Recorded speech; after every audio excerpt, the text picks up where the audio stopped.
오늘은 이사야를 할 차례죠. 지난주에 우리 아가까지 해서 이제 시가서라고 부르는 지혜 문학 그리고 시편이 끝나게 되었습니다. 잠깐 지금까지 했던 그 시가서에 대해서 한 번 더 이야기를 해보자면, 여러분들 제가 지혜 문학, 그러니까 욥기 그리고 잠언, 전도서, 아가서를 볼 때 제일 중요한 게 뭐라고 하셨는지 혹시 기억이 나시나요? 제일 주의해야 했죠. 뭐냐면 그건 그 지혜 문학들은 율법도 아니고 예언도 아니기 때문에 이것이 반드시 1대1로 매칭이 될 수 없다라는 거를 제가 누차 강조를 했었습니다.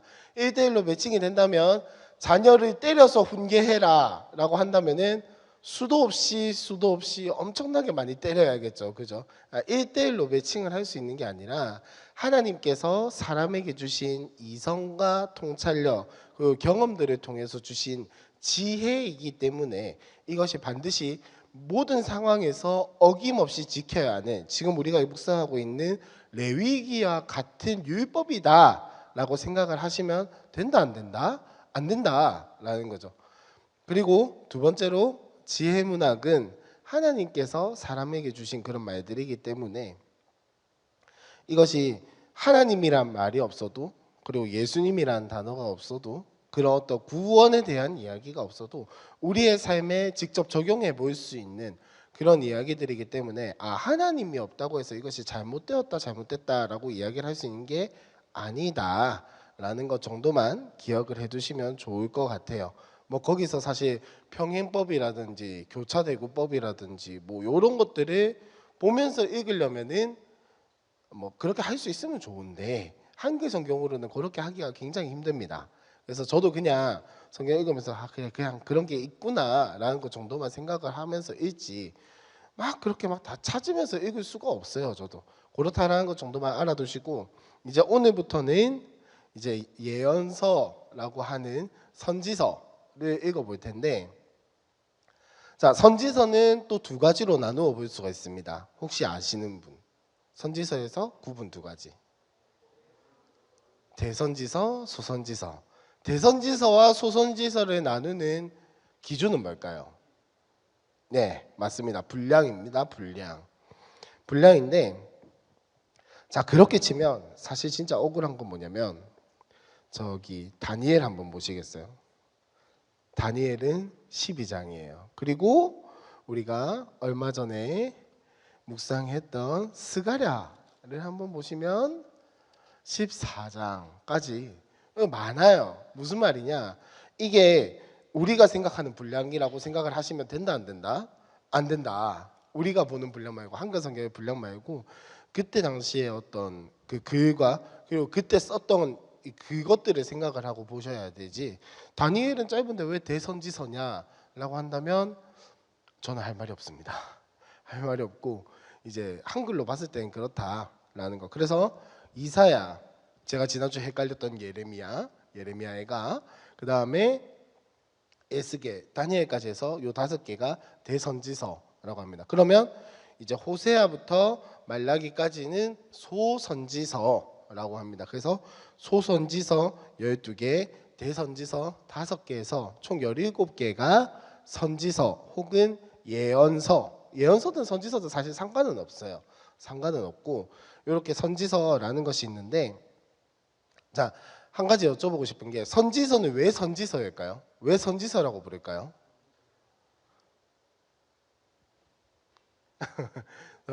지금 의견이 되게 분분하신 것 같은데, 쉽게 말하면 그거죠. 선지자들이 썼기 때문에, 선지자들이 그들에게 주신 하나님의 말씀을 가지고 쓴 책이 바로 선지서입니다. 그래서 저는 개인적으로 여러분들께 권하는 것은 예언서라고 부르기보다는 선지서라고 부르시는 게 더 정확한 말입니다. 예언의 말씀이기도 하지만 그것보다 더 중요한 것은 어쨌든 선지자에게 주어진 하나님의 말씀이라는 점이 훨씬 더 중요한 부분이기 때문에 선지서라고 아시면 되겠고, 특별히 더 중요한 것은 모든 선지자가 글을 기록한 것은 아니다. 생각해 보세요. 자, 다윗을 책망했던 선지자 이름이 뭐였나요? 나단, 대표적으로 나단이라는 선지자가 없죠, 그죠? 그러니까 선지자는 두 부류로 나뉩니다. 첫 번째는 기록 선지자, 두 번째는 이렇게 표현해서 좀 미안하긴 한데 그냥 선지자 이렇게 나뉘는데 뭐냐면은 조금 더 이제 표현하기 쉽게 이야기를 하면 글 쓰는 선지자가 있었고 영적인 선지자가 있었어요. 쉽게 말하면 그런 거예요. 글 쓰는 선지자는 그냥 그렇게 글을 써서 이스라엘과 남유다 그리고 앞으로 있을 하나님의 구원의 역사에 대한 그 예언들 선지 하나님께서 주신 그 말씀들을 기록하는 역할을 했던 게 글 쓰는 선지자이고, 자 그럼 영적인 선지자는 뭐냐라고 한다면 뭐 영적인 체험을 많이 했다라기보다는 그때 당시에 사람들에게 하나님께서 그때그때 주신 말씀들을 바로바로 전하는 사람들, 예를 들면 우리가 방금 말했던 선지자 나단이라든지 이런 사람들을 두고 이야기를 한 거예요. 엘리야, 엘리사 이런 사람들. 그러니까 반드시 어떤 기적을 행하고 말고를 보고 영적인 선지자라고 하는 게 아니고 그때그때 주어진 하나님의 말씀을 그 자리에서 필요한 사람들에게 바로바로 전달했던 게 바로 영적인 선지자다라고 할 수가 있겠죠. 그래서 이 선지서를 기록한 모든 선지자들 다 선지자였는데 저기 하나님께서 특별히 요 글로서 남기게 하기 위해서 이 선지자들을 부르셨다라는 것을 알아두시면 되겠고, 두 번째로 특징이 뭐냐면 초반에 선지자들이 활동하던 초반, 그러니까 뭐 그 이스라엘 백성들이 통일왕국을 이루고 있던 그 시대부터 기록되어 있지는 않아요. 보면은 이사야가 그나마 연대가 조금 빠른 편인데 미리 읽어 오셔서 잘 아시겠지만 우시야, 아하스, 히스기야, 그냥 뭐냐면 남유다 왕국, 북이스라엘 왕국의 거의 끄트머리고 남유다 왕국의 중반쯤에 있을 때에서야 이 이사야가 기록이 되었거든요. 이사야라는 선지자가 활동하기도 했고, 그러니까 즉 이 기록하는 선지자들은 대부분 보면 이제 북이스라엘 왕국 말미부터 시작해가지고 그들이 하나님 말을 듣지 않을 때, 물론 이제 분야 왕국으로 나뉜 것 자체가 하나님 말씀을 안 들었다는 증거긴 하지만 특별히 이제 이 사람들의 불순종이 절정에 이르렀을 때에 이제 이 선지자들이 글을 남기기 시작했다라고 생각을 하시면 조금 더 좋을 것 같아요. 특별히 이 이사야는 우시야 왕부터 시작해서 아하스 왕을 지나고 히스기야 왕, 그러니까 사실은 우시야 왕은 거의 뭐 죽을 때쯤, 자 1장 1절에 한번 보시면 유다 왕 우시야와 요담과 아하스와 히스기야 시대에 아모스의 아들 이사야가 유다와 예루살렘에 관하여 본 계시라. 자 여기에 이사야라는 이 선지서의 시간적인 배경, 누가 썼는지 누구에게 하는 말인지가 다 나와 있습니다. 시간은 유다 왕 우시야, 요담, 아하스, 히스기야 시대에 아모스의 아들 이사야. 요거는 그 선지자 아모스를 이야기를 한 게 아니에요. 뒤에 나오는 호열 암할 때 그 아모스를 이야기를 한 게 아니고, 어쨌든 아모스의 아들 이사야가 누구에게 대하여 한 하나님의 말씀을 썼다고요? 유다와 예루살렘에 관하여 본 계시다. 즉 북이스라엘을 향한 계시다, 아니다라는 거. 물론 이제 그 말씀도 포함이 되어 있지만 기본적으로 이 이사야를 통해서 주어진 전체적인 말씀의 흐름은 누구를 향해 있냐면 유다와 예루살렘에게 향해 있다라는 것을 알아두시고 읽으시면 조금 더 나을 것 같아요. 그래서 이 이사야서를 읽어 오셨죠, 그죠? 읽어 오셔서 아시겠지만 제가 지난주에 말씀드린 것처럼 1장부터 39장까지의 내용과 40장부터 끝장까지의 내용이 조금 뭔가 결이 다르다라는 것을 여러분들이 아마 느끼셨을 거예요. 조금 더 민감하시다면 40장부터 55장까지는 또 다르다라는 걸 느끼실 거예요. 56장부터 66장까지랑은 또 다르네. 이게 뭐 그냥 그 알쓸신잡이라고 하죠. 알아두면 쓸데있고 유용한 그냥 잡학 지식으로 정도 알아두시면 이사야서는 보통 이 내용 때문에 세 권으로 나뉘어져 있다라고 많이들 이야기를 합니다. 근데 요거는 옛날 이야기이고 지금에 와서는 성경을 비난하는 사람들도 이사야서는 한 권의 책으로, 즉 이사야라는 선지자가 모두 쓴 책이다라고 인정을 하는 분위기입니다. 그래서 이 내용이 조금 결이 다르긴 한데 이거는 또 다른 이런 이야기인가? 라고 의심하시지 마시고 이것이 유다와 예루살렘을 향한 하나님의 말씀이구나라는 것을 의심 없이 믿으시고 이제 우리에게 적용을 하면서 읽으시면 좋을 것 같아요. 그래서 1장부터 39장까지는 보면 주로 심판에 대해서 이야기를 합니다. 물론 이제 회복에 대한 이야기도 있어요. 하지만 주로 심판에 대해서 이야기를 하고, 특별히 특이한 것은 뭐냐면은 북이스라엘과 남유다를 향한 것뿐만 아니라 온 열방들, 그러니까 다른 나라들을 향한 하나님의 심판에 대한 이야기도 여기에 포함이 되어 있어요. 그리고 40장부터는 아까 말씀드린 것처럼 회복에 대한 이야기를 시작을 하는데, 특별히 이제 40장부터 55장까지는 이제 남은 자들이라는 그 사상이 딱 박혀가지고 40장부터 55장까지는 남은 자들에 대해서 이야기를 하고 있고, 56장부터 66장까지는 이제 신약의 표현대로 하자면 새 예루살렘이 도래할 것이다 라는, 하나님의 왕국이 회복될 것이다 라는 요런 결을 가지고 이야기를 진행을 시켜 나가고 있어요. 그래서 한번 오늘 다 같이 읽어볼 건데, 일단 1장부터 39장까지 이야기를 조금 더 자세하게 한번 해보자면, 자 1장부터 12장까지는 유다와 예루살렘의 심판과 구원에 대해서 이야기를 하고 있습니다. 1장부터 12장까지는 유다와 예루살렘의 심판과 구원에 대해서 이야기를 하고 있고, 13장부터 23장까지는 이제 열방, 즉 이방 나라들에 대한 하나님의 심판의 이야기가 있어요. 그래서 바벨론, 아수르, 블레셋, 모함, 다베섹, 구스, 애굽 등등등등등등 이제 열방을 향해서 심판하시는 하나님의 말씀이 기록되어 있고, 24장부터 27장까지는 세상에 대한 심판과 하나님이 시온을 회복시킬 것이다 라고 하는 세상에 대한 심판과 이제 그 시온이라고 하는 그 하나님의 백성을 회복시키는 것에 대한 이야기가 나와 있습니다. 그리고 28장부터 35장까지는 이제 여기서도 심판과 구원에 대해서 계속 번갈아 가면서 이야기를 하고 있어요. 재난이 있고 심판이 있고 회복이 있을 것이다.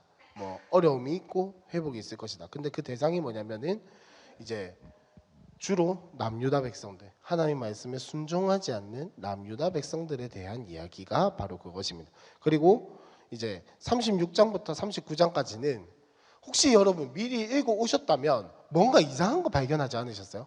36장부터 39장까지 이야기가 이상하지 않나요? 맞아요. 역사. 갑자기 난데없이 36장부터 39장까지인데, 이게 웃긴 건 열왕기 하 18장부터의 내용과 똑같은 내용이 들어가 있다는 겁니다. 뭐 토시 하나 틀리지 않고 뭐 그 정도까지는 아니지만은 똑같은 내용이 여기서 반복되고 있어요. 요거에 대한 이야기는 조금 이따가 하도록 하고, 어쨌든 갑자기 역사가 나오면서 히스기야 왕에 대한 이야기가 쭉 나옵니다. 자, 그리고 나서 40장부터는 또 한번 우리가 39장까지 한번 읽고 나서 이야기를 했으면 좋겠습니다. 그래서 1장부터 5장까지는 다시 돌아와서 서론입니다. 서론. 이 이사야서에서 무엇을 이야기를 할 것인가? 이사야서에서 무엇을 이야기를 참 신기한 건 뭐냐면, 성경책도 모세오경에서 하고 싶은 그 큰 성경의 주제에 대해서 이미 모세오경에서 다 이야기를 하죠. 하나님 나라와 하나님을 회복시킬 것에 대한 이야기들. 이사야서는 참 신기하게도 성경은 그렇게 구성된 것과 굉장히 잘 맞물려 들어가요. 뭐 다 똑같지는 않지만 굉장히 비슷하게 맞물려 들어가는데, 특별히 이 1장에서부터 5장까지는 마치 성경에서 모세오경이 하나님이 무엇을 하실 것인가, 하나님이 어떤 분이신가, 그리고 하나님이 무슨 계획을 가지고 계시는가를 이미 다 이야기를 하고 있는데, 이 이사야서도 마찬가지로 1장에서부터 5장까지의 내용에 모든 게 다 들어있어요. 그래서 보면은, 자, 하나님께서 심판을 하시는데 제일 먼저 심판하시는 데가 어디냐면, 하나님 말씀을 지키지 않는 하나님의 백성들을 먼저 심판을 하세요. 심판을 하시고, 그 다음에 2장에는 시온의 순례에 대해서 이야기를 하는데, 뭐냐면 구원에 대한 이야기가 나오죠. 그리고 2장 6절부터 4장까지는 또 심판에 대한 이야기가 나오고 구원이 나오고, 또 5장에서는 죄 고발, 공평과 의의가 없는 유다 백성들에 대해서 예루살렘에 대해서 이야기를 하고 있습니다. 이게 이사야서의 전체적인 흐름이에요. 하나님의 백성들이 하나님 말씀을 듣지 않고 하나님 선지자나 하여튼 누군가로 인해서 하나님으로부터 고발을 당하면 하나님께서 심판하시고 구원하시고 또 죄를 짓고 심판하시고 구원하시고.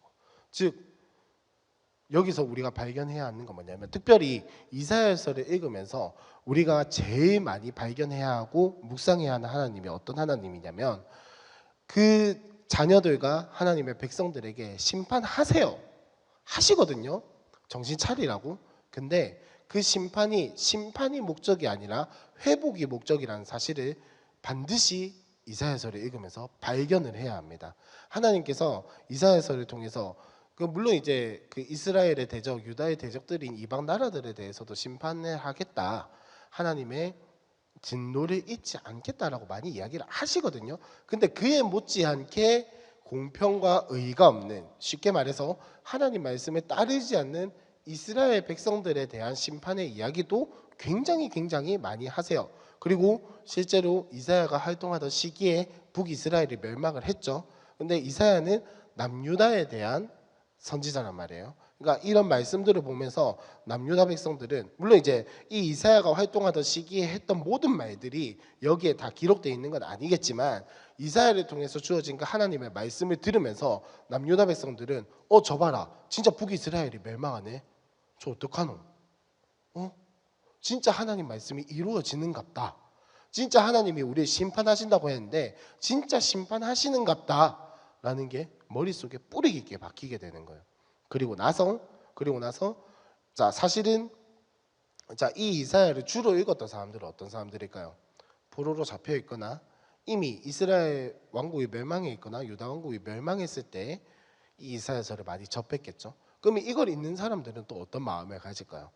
우리가 이미 심판받았지만 이 이사야서를 보니까 하나님이 우리를 회복시킨다고 하시네, 우리를 구원해 주신다고 하시네, 그 심판이 이루어졌던 것만큼이나 회복과 구원도 확실하게 이루어지겠구나 라는 사실을 이사야서를 읽으면서 계속해서 발견한단 말이에요.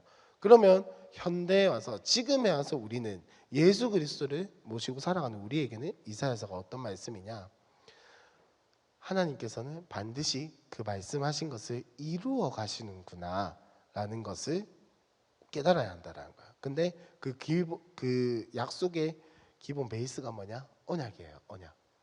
사실 다른 대선지서들을 보면은, 이야기가 자꾸 옆으로 새는데, 다른 대선지서들을 보면은 새로운 언약이 많이 주어져요. 그래서 무슨 말이냐면, 없던 언약이 주어지는 게 아니라 그 새 언약이라고 하는 명칭이 많이 등장을 해요. 그래서 그거를 우리식으로 바꿔서 이야기를 해보면 언약을 갱신하겠다, 언약을 다시 주겠다라고 하는 그 이야기들이 많이 등장하는데, 특별히 신기한 건 이사야서에는 그런 내용이 없어요. 무슨 말이냐? 이 이사야서에서 이 이사야를 통해서 주어진 하나님의 말씀을 받는 사람들은 굳이 그걸 할 필요가 없는 거예요. 왜? 북이스라엘의 멸망을 눈으로 보고 있으니까. 굳이 언약의 갱신의 이야기를 할 필요가 없는 거예요. 그 심판을 눈으로 보면서 회복의 이야기를 이미 듣고 있기 때문에 굳이 갱신에 대한 이야기를 따로 할 필요가 없는 거예요. 할 필요가 없고. 그리고 자, 여러분, 진짜 저도 이번에 준비하면서 좀 신기하다라고 느꼈던 건데 뭐냐면, 늘 말씀드리지만 저만 신기할 수도 있어요. 저만 신기할 수도 있는데 뭐냐면, 자, 말라기까지 이스라엘 백성들의 하는 행동을 보면 천방지축이죠, 그죠? 하나님이 제발 말 좀 들어라 이러는데 씨알도 안 맥히죠, 그죠? 근데 신약 때 유대인들을 보면은 제발 말 좀 안 들어도 된다 해도 칼같이 지키죠, 그죠? 사실 시간이 그렇게 안 길어요, 여러분. 요 말라기에서 마태복음까지 넘어가는데 시간의 공백은 어느 정도냐면 300년 정도, 길어야 500년을 봐요. 길어야 500년을 본단 말이에요. 그 짧은 시간 동안 이 사람들한테 도대체 무슨 일이 있었냐라는 게 저는 신기했어요.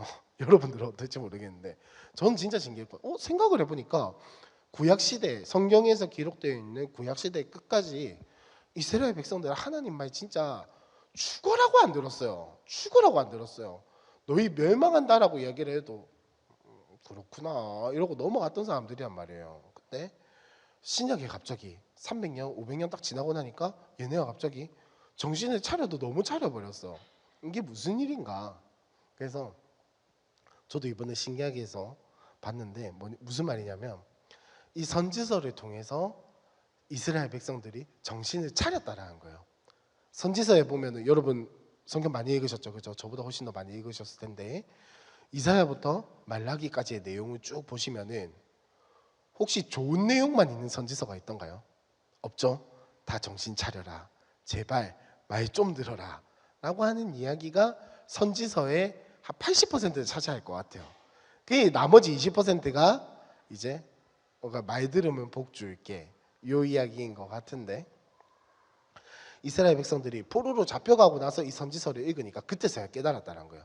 아, 진짜 말 안 들으면 혼내시는 하나님이구나.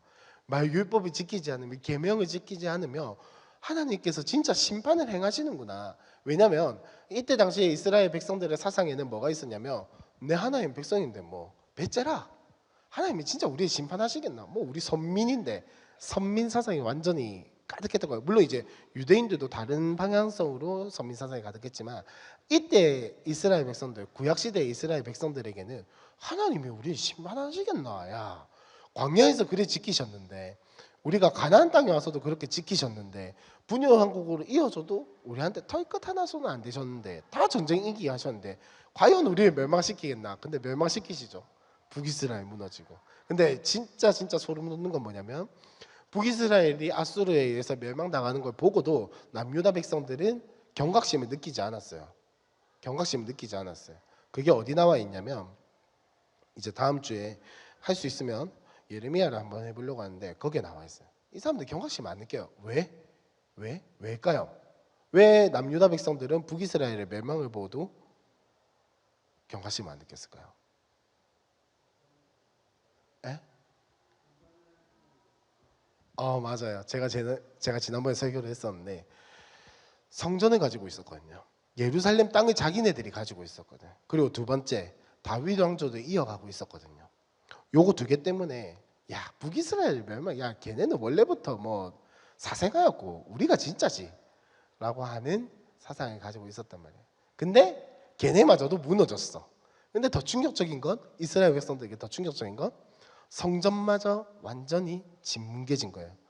이스라엘 백성들의 프라이드이자 자존심이자 자존감이자, 그리고 자존감인가 동시에 절대 넘볼 수 없는 장소, 절대 손댈 수 없는 장소, 하나님이 살아계시다면 그 누구도 손댈 수 없는 장소인 성전이 무너졌거든요. 이게 완전히 생각이 바뀌는 거예요. 그러면서 선지서를 보니까 하나님 이미 말씀하셨었네. 하나님이 이미 선지자를 통해서 우리에게 계속해서 이야기하셨었네. 아, 하나님이 우리를 안 돌보신 게 아니고 우리가 하나님 말씀을 귓등으로 들었구나 라는 사실이 그때서야 깨달아진 거예요. 그러면서 바뀐 거예요. 근데 바뀌었는데 너무 바뀌었죠. 너무 말씀을 잘 지키는 쪽으로 바뀐 거죠. 지키다 못해 이제는 그것이 올가매는 저주가 되어버리는, 그 정도로까지 사람이 변하게 된 거예요.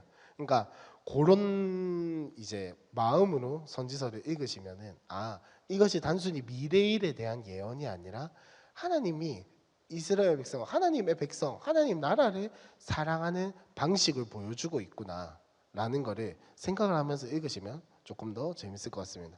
그래서 1장에서부터 어쨌든 이사야 1장에서부터 5장까지는 서론이고 6장부터 본격적인 이야기가 시작되는데, 자, 이사야 6장 한번 다 같이 읽어보겠습니다. 6장. 우시야 왕이 죽던 해에 내가 본즉 주께서 높이 들린 보좌에 앉으셨는데 그의 옷자락은 성전에 가득하였고 스랍들이 모시고 섰는데 각기 6날개가 있어 그 둘로는 자기의 얼굴을 가리었고 그 둘로는 자기의 발을 가리었고 그 둘로는 날며 서로 불러 이르되 거룩하다 거룩하다 거룩하다 만군의 여호와여, 그의 영광이 온 땅에 충만하도다 하더라.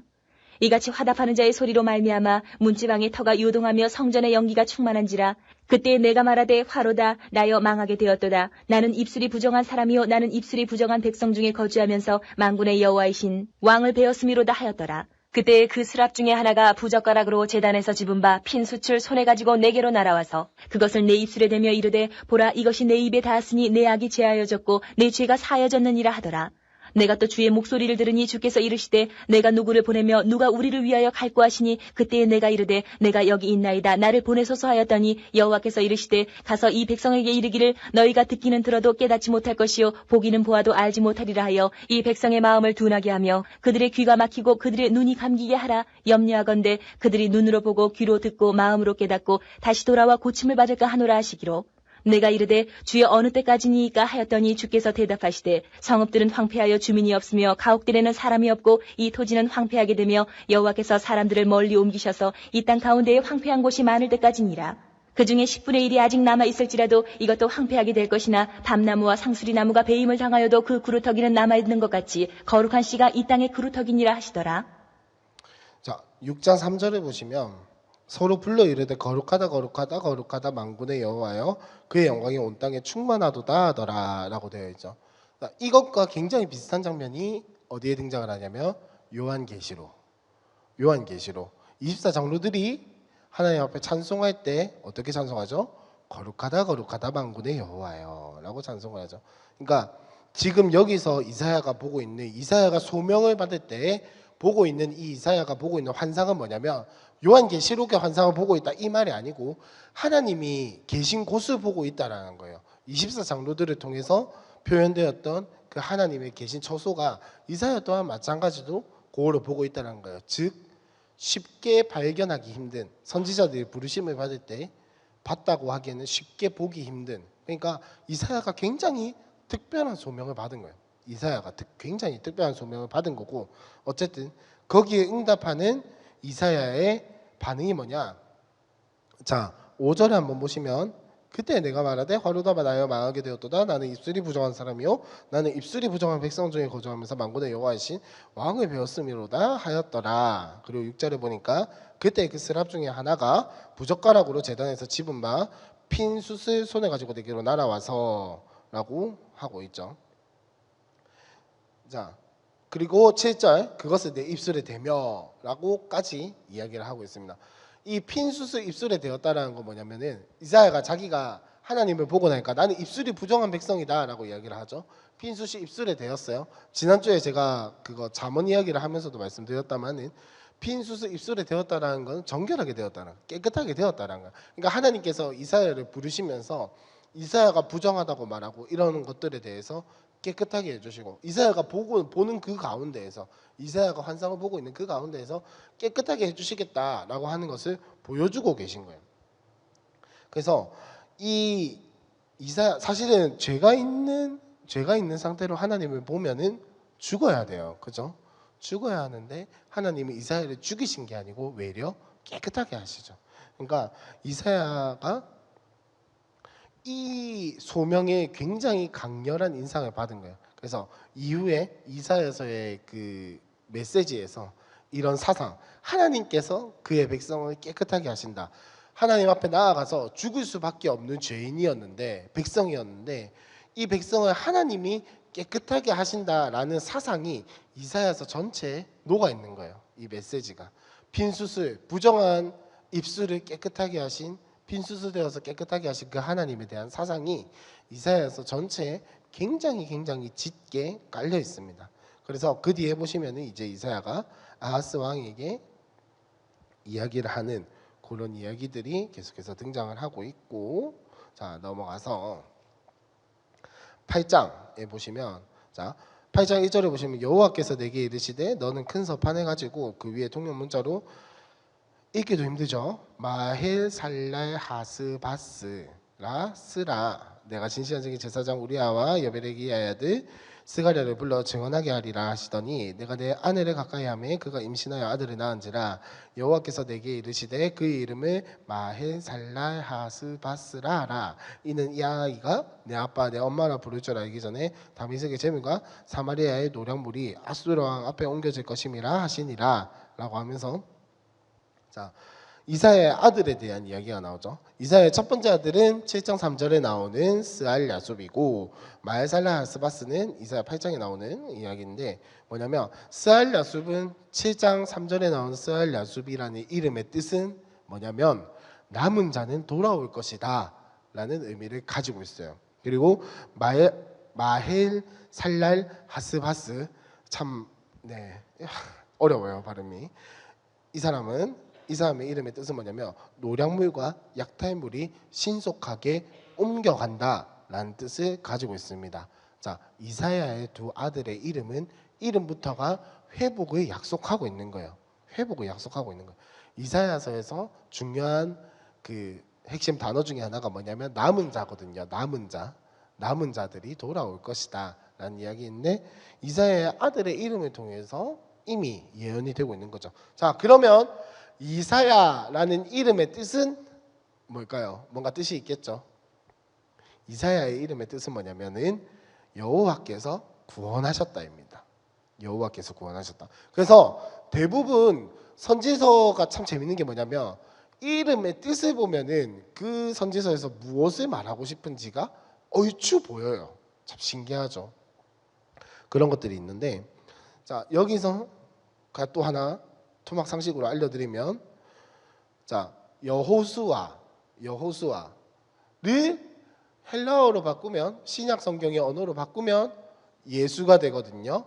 자, 예수랑 여호수아랑 똑같은 단어예요. 똑같은 단어인데 여기에 플러스 여호와가 붙으면은 이사야가 되는 거예요. 저도 정확한 법칙은 다 설명을 못해요. 히브리어를 제가 공부를 참 못했기 때문에 다 설명을 못하는데, 원래 히브리어라는 게 이렇게 두 단어가 붙으면은 변화가 굉장히 많이 일어나거든요. 그래서 이것만 우리는 알 수가 없지만 어쨌든 이 여호수아와 여호와가 붙으면은 이사야라는 이름. 그러니까 자, 여호수아가 무슨 뜻인지 아시나요 혹시? 구원이라는 이름을 가지고 있거든요. 구원이라는 뜻을 가지고 있는데, 그래서 이사야가 구원 플러스 여호와께서 구원하신다라는 의미를 가지고 있는 겁니다. 토막 상식으로 다음에 누구랑 이사야 이야기하실 때 좀 자랑하듯이 이렇게 이야기를 하시면 되고 어쨌든 이 이사야 가족의 이름을 통해서 이미 하나님께서 이스라엘 백성들에게, 남유다 백성들에게 무엇을 하실지가 이미 보여주고 있는 겁니다. 자, 그리고 나서 아수르 왕의 침략이 있고 쭉 이야기가 나오죠. 자, 그러고 나서 이 7장부터 그리고 8장부터의 아수르에 대한 이야기가 뭐냐면은 이제 유다가 심판받는 이야기인데, 이 심판받는다고 하는 건 멸망하는 것이 아니라 힘들어진다라는 거예요. 정신 차리라고 하나님께서 매를 한 대씩 때리고 계신 거죠. 그래서 이때 왕이 누구냐면 7장에 보면 아하스라는 왕이 되어 있죠. 1장 1절에서는 우시아였는데 이제는 아하스입니다. 아하스라는 왕이 있는데, 이 아하스라는 왕이 참 신기한 게 뭐냐면, 자, 12절을 한번 봅시다. 12절을 보시면 아하스가 이르되, 10절부터 한번 볼까요? 7장 10절에 한번 보시면 여호와께서 또 아하스에게 말씀하여 이르시되 너는 네 하나님 여호와께 한 징조를 구하되 깊은 데서든지 높은 데에서든지 구하라 하시니. 자, 쉽게 말하면 하나님께서 아하스에게 하시는 말이 뭐냐? 구해라. 뭐든 구해라. 들어줄게. 라고 하는데 아하스의 대답은 뭐냐? 나는 구하지 아니하겠나이다. 나는 여호와를 시험하지 아니하겠나이다 한지라 라고 되어 있죠. 자, 여러분, 이게 겸손해서 그런 걸까요? 교만해서 그런 걸까요? 하나님을 믿어서 그런 걸까요? 안 믿어서 그런 걸까요? 자, 믿어서 그런 것 같다. 너무 겸손해서 이 사람이. 아닌 것 같다. 그 반대인 것 같다. 교만한 것 같다. 예, 맞아요. 뭐냐면 아하스가 하나님을 안 믿었다라는 거예요. 여호와를 시험하지 않겠습니다. 이거는 뭐 하나님이랑 내가 밀당을 하지 않겠습니다. 이게 아니라 나는 당신의 어떤 능력과 이런 것들을 평가하지 않겠습니다라고 하는, 즉 여러 신들과 이방에 있는 모든 신들과 똑같이 생각을 한 거예요. 당신 뭐 이렇게 내가 받아가지고 당신이 이 신보다 낫고 저 신보다 못하고 이런 걸 평가하지 않겠습니다라고 이야기를 하는 게 지금 12절의 이야기인 거예요. 즉 지금 보고 있는 이 아하스라는 왕은 남유다 왕들 중에서도 어떤 왕이다? 하나님을 믿지 않는 악한 왕 중에 하나다라는 것을 알아두시면 되겠어요. 그러면 하나님께서 왜 아수르를 통해서 이 유다 왕국을 심판하려고 하시는지 아시겠죠? 아하스 보고 정신 차리라고. 그래서 이제 아수르에 대한 심판의 이야기가 나오는 것이고, 그리고 나서 이제 또 8장 9절부터는 하나님께서 이사야를 통해서 무슨 말씀을 주시냐면 하나님이 피난처시다라는 말씀을 주시는 거예요. 그러니까 지금 계속해서 이제 아수르를 통해서 유다 왕국을 심판하시는 하나님에 대한 이야기가 나오고 있는 겁니다. 자, 쭉 넘어가서 이제 9장에 보시면 9장 7절로 바로 한번 넘어가 보겠습니다. 9장 7절이 아니고 죄송해요. 8절. 8절에 넘어가시면 주께서 야곱에게 말씀을 보내시며 그것을 이스라엘에게 임하게 하셨은즉 모든 백성 곧 에브라임과 사마리아 주민이 알 것이거늘 그들이 교만하고 완악한 마음으로 말하기를이라고 하면서 쭉 이야기를 하는 이 이야기가 뭐냐면 북이스라엘 백성들이 하나님의 말씀에 순종했다 순종하지 않았다 순종하지 않았다라는 이야기를 하고 있는 겁니다. 그러고 나서 이제 이 이야기가 10장까지 쭉 이어지거든요. 이제 하나님께서 이 이스라엘 백성들의 죄에 대해서 낱낱이 이야기를 하시는, 요걸 줄이면 고발하고 계시는 그런 이야기가 나오고, 그 다음에 이제 10장 5절부터는 아수르에 대한 심판의 이야기가 나오지만, 자 10장 5절에 보시면 뭐라고 되어 있죠? 아수르 사람은 화했을진저 그는 내 진노의 막대기라고 되어 있습니다. 하나님께서 이 아수르를 통해서 무엇인가 하겠다라는 것을 요 막대기, 내 진노의 막대기다라는 표현을 통해서 보여주고 있는 거예요. 그래서 실제로 아수르가 어떤 진노의 막대기로 사용되었습니까? 북이스라엘 왕국이 멸망하는 막대기로 사용이 되었죠. 자, 그렇게 쭉 이야기를 하고 나서 10장 20절에 보니까 그날에 이스라엘의 남은 자와 야곱의 족속에 피난한 자들이 다시는 자기를 친자를 의지하지 아니하고 이스라엘의 거룩하신 이 여호와를 진실하게 의지하리니 남은 자 곧 야곱의 남은 자가 능하신 하나님께로 돌아올 것이라. 이스라엘이여 내 백성이 바다의 모래와 같을지라도 남은 자만 돌아오리니 넘치는 공의로 파멸이 작성되었습니다. 이미 작성된 파멸을 주 만군의 여호와께서 온 세계 중에 끝까지 행하시리라. 하나님께서 하신 말씀이 심판의 말씀도 이루어지고 또 회복시키겠다, 남은 자들이 돌아오게 하겠다라고 하신 요 말씀 또한 계속해서 이루어질 것을 보여주고 계신 것이죠. 그러니까 북이스라엘에게 지금 해당되는 말씀인 거예요.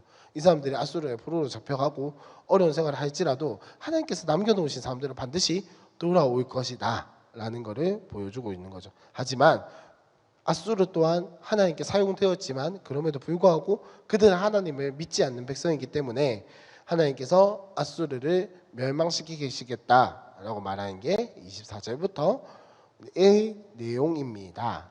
그리고 11장으로 넘어가니까 영광스러운 소망, 그러니까 지금 메시아에 대해서 이야기를 하고 있는 거죠. 자, 11장 1절에 보니까 이새의 줄기에서 한 싹이 나며 그 뿌리에서 한 가지가 나서 결실할 것이요 그의 위에 여호와의 영, 곧 지혜와 총명의 영이요 모략과 재능의 영이요 지식과 여호와를 경외하는 영이 강림하시리니라고 하면서 이제 구원자에 대한 이야기를 하고 있습니다. 근데 이 구원자가 어디에서 난다고요? 이새의 줄기라고 이야기해요. 무슨 말이냐? 하나님께서 다윗에게 약속하셨던 그의 자손을 통해서 다윗의 왕위를 통해서 구원자가 메시아가 태어나게 하겠다라고 하셨던 그 약속을 지금도 잊지 않으시고 여전히 말씀하고 계신 것을 이 이새의 줄기에서 한 싹이 난다라고 하는 짧은 문장을 통해서 알 수가 있는 거예요. 즉 이 짧은 문장을 통해서 하나님이 신실하시다라는 것을 계속해서 볼 수가 있는 거죠. 그러고 나서 이제 그 다윗의 줄기를 통해서 메시아가 등장을 할 것이다. 즉 이스라엘 백성들에게 소망이 있다 없다? 있다라는 것을 계속해서 보여주고 있는 겁니다. 그리고 12장은 뭐냐면, 자 소제목이 있으신 자 성경책을 가지신 분들은 감사 찬송이라고 되어 있죠. 무엇에 대한 감사 찬송일까요? 하나님이 구원을 하신 것에 대한 감사하는 찬송 시이다라는 거. 이제 예언의 말씀 쭉 있다가 찬송 시가 등장을 합니다. 그리고 나서 이제 13장부터는 아까 말씀드렸던 것처럼 열방을 향한, 이방 나라들을 향한 하나님의 심판의 메시지가 등장을 하는데, 바벨론에 대한 이야기가 참 길죠. 13장을 통으로 지나가고 14장으로 넘어가서 23절까지 바벨론에 대한 심판의 메시지가 등장을 합니다. 쭉 등장을 하고 나서 쭉 이야기가 나오고 나서 이제 14장 24절부터 27절까지는 굉장히 짧게 아수르에 대한 이야기, 28장부터 32절까지는 블레셋에 대한 이야기, 15장과 16장은 모압에 대한 이야기, 그 다음에 17장 1절에서 11절까지는 다메섹에 대한 이야기, 그리고 12절부터 14절까지는 이제 열방, 중간에 잠깐 모든 불특정 다수에 대한 심판에 대한 이야기가 나오고, 그 다음에 18장부터는 구스에 대한 이야기, 그리고 19장은 애굽에 대한 이야기, 그 다음에 20장은 애굽과 구스를 한 번에 이야기를 하고 계신 것이고, 그 다음에 21장 1절에서 10절까지는 또다시 바벨론에 대한 이야기, 21장 11절부터 12절 이 두 절은 두마에 대한 이야기, 13장부터 17절까지는 아라비아에 대한 이야기, 그 다음에 25장 1절에서부터 14절까지는 이제 이방 나라들에서 끝나고 이스라엘, 예루살렘에 대한 이야기가 등장을 합니다. 그러니까 예루살렘에 대한 경고인 거죠. 그리고 22장 15절부터 25절까지는 예루살렘의 그러니까 예루살렘을 관리하고 있는 셈나와 엘리야김에 대해서 이야기를 하고 있습니다. 그리고 23장은 다시 두로와 시돈에 대한 경고로 마무리가 됩니다. 끝. 여기까지 열방에 대한 이야기는 끝이고, 뭐 이것도 막 이야기를 하자면 한도 끝도 없는데 너무 한도 끝도 없으면 그거 하니까 이렇게 이방 나라들에 대한 하나님의 심판이 분명히 있을 것이다. 그리고 이것이 실제로 이루어졌다라는 것 정도만 알고 넘어가시면 될 것 같습니다. 그러니까 이 이방 나라들에 대한 심판의 이야기를 보면서 한 가지만 이제 그 내용에 대해서 의미에 대해서 이야기를 하자면 뭐냐면, 하나님께서 왜, 생각을 해보세요. 하나님께서 이 말씀을 통해서, 이 말씀을 가지고 하나님의 마음과 하나님의 생각과 하나님의 뜻, 하나님의 구원 계획에 대해서 이야기를 하고 계신 거잖아요. 근데 왜 이렇게 이방 나라들에 대한 경고를 쭉 적어 놓으셨을까요? 왜 이스라엘 백성들에게 이걸 읽게 만드셨을까요? 이방 나라들이 무슨 경고를 받든지 뭐 사실 크게 상관이 없잖아요. 우리 그냥 이스라엘 백성들이 듣고 싶은 메시지는 딱 하나예요. 너희 괴롭혔던 민족들 내가 심판해 줄게.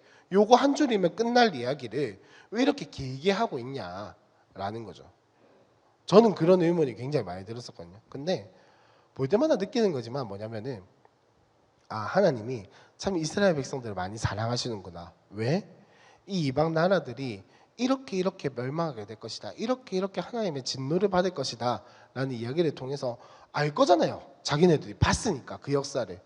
그걸 보면서 하나님 말씀이 반드시 이루어지는구나, 하나님 말씀이 필히 이루어지는구나, 그리고 이 사람들이 우리를 괴롭혔던 것은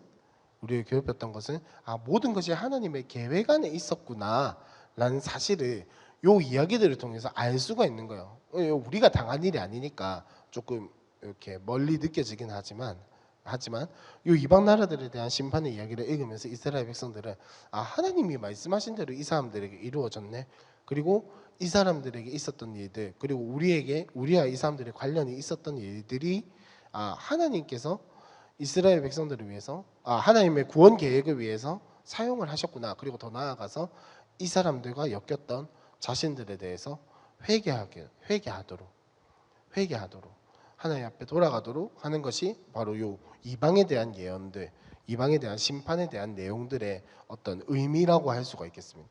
넘어가서 24장부터 27장까지는 회복에 대한 이야기를 하고 있습니다. 하나님이 이 세상을 심판하시고 성읍들을 심판하시겠지만 그럼에도 불구하고 하나님은 회복을 시킬 것이다 라는 이야기를 24장부터 27장까지 하고 있는데, 한번 24장부터 27장까지 통으로 한번 읽어보도록 해서 4, 5, 6, 7장을 우리 한번 통으로 쭉 한번 읽어보겠습니다.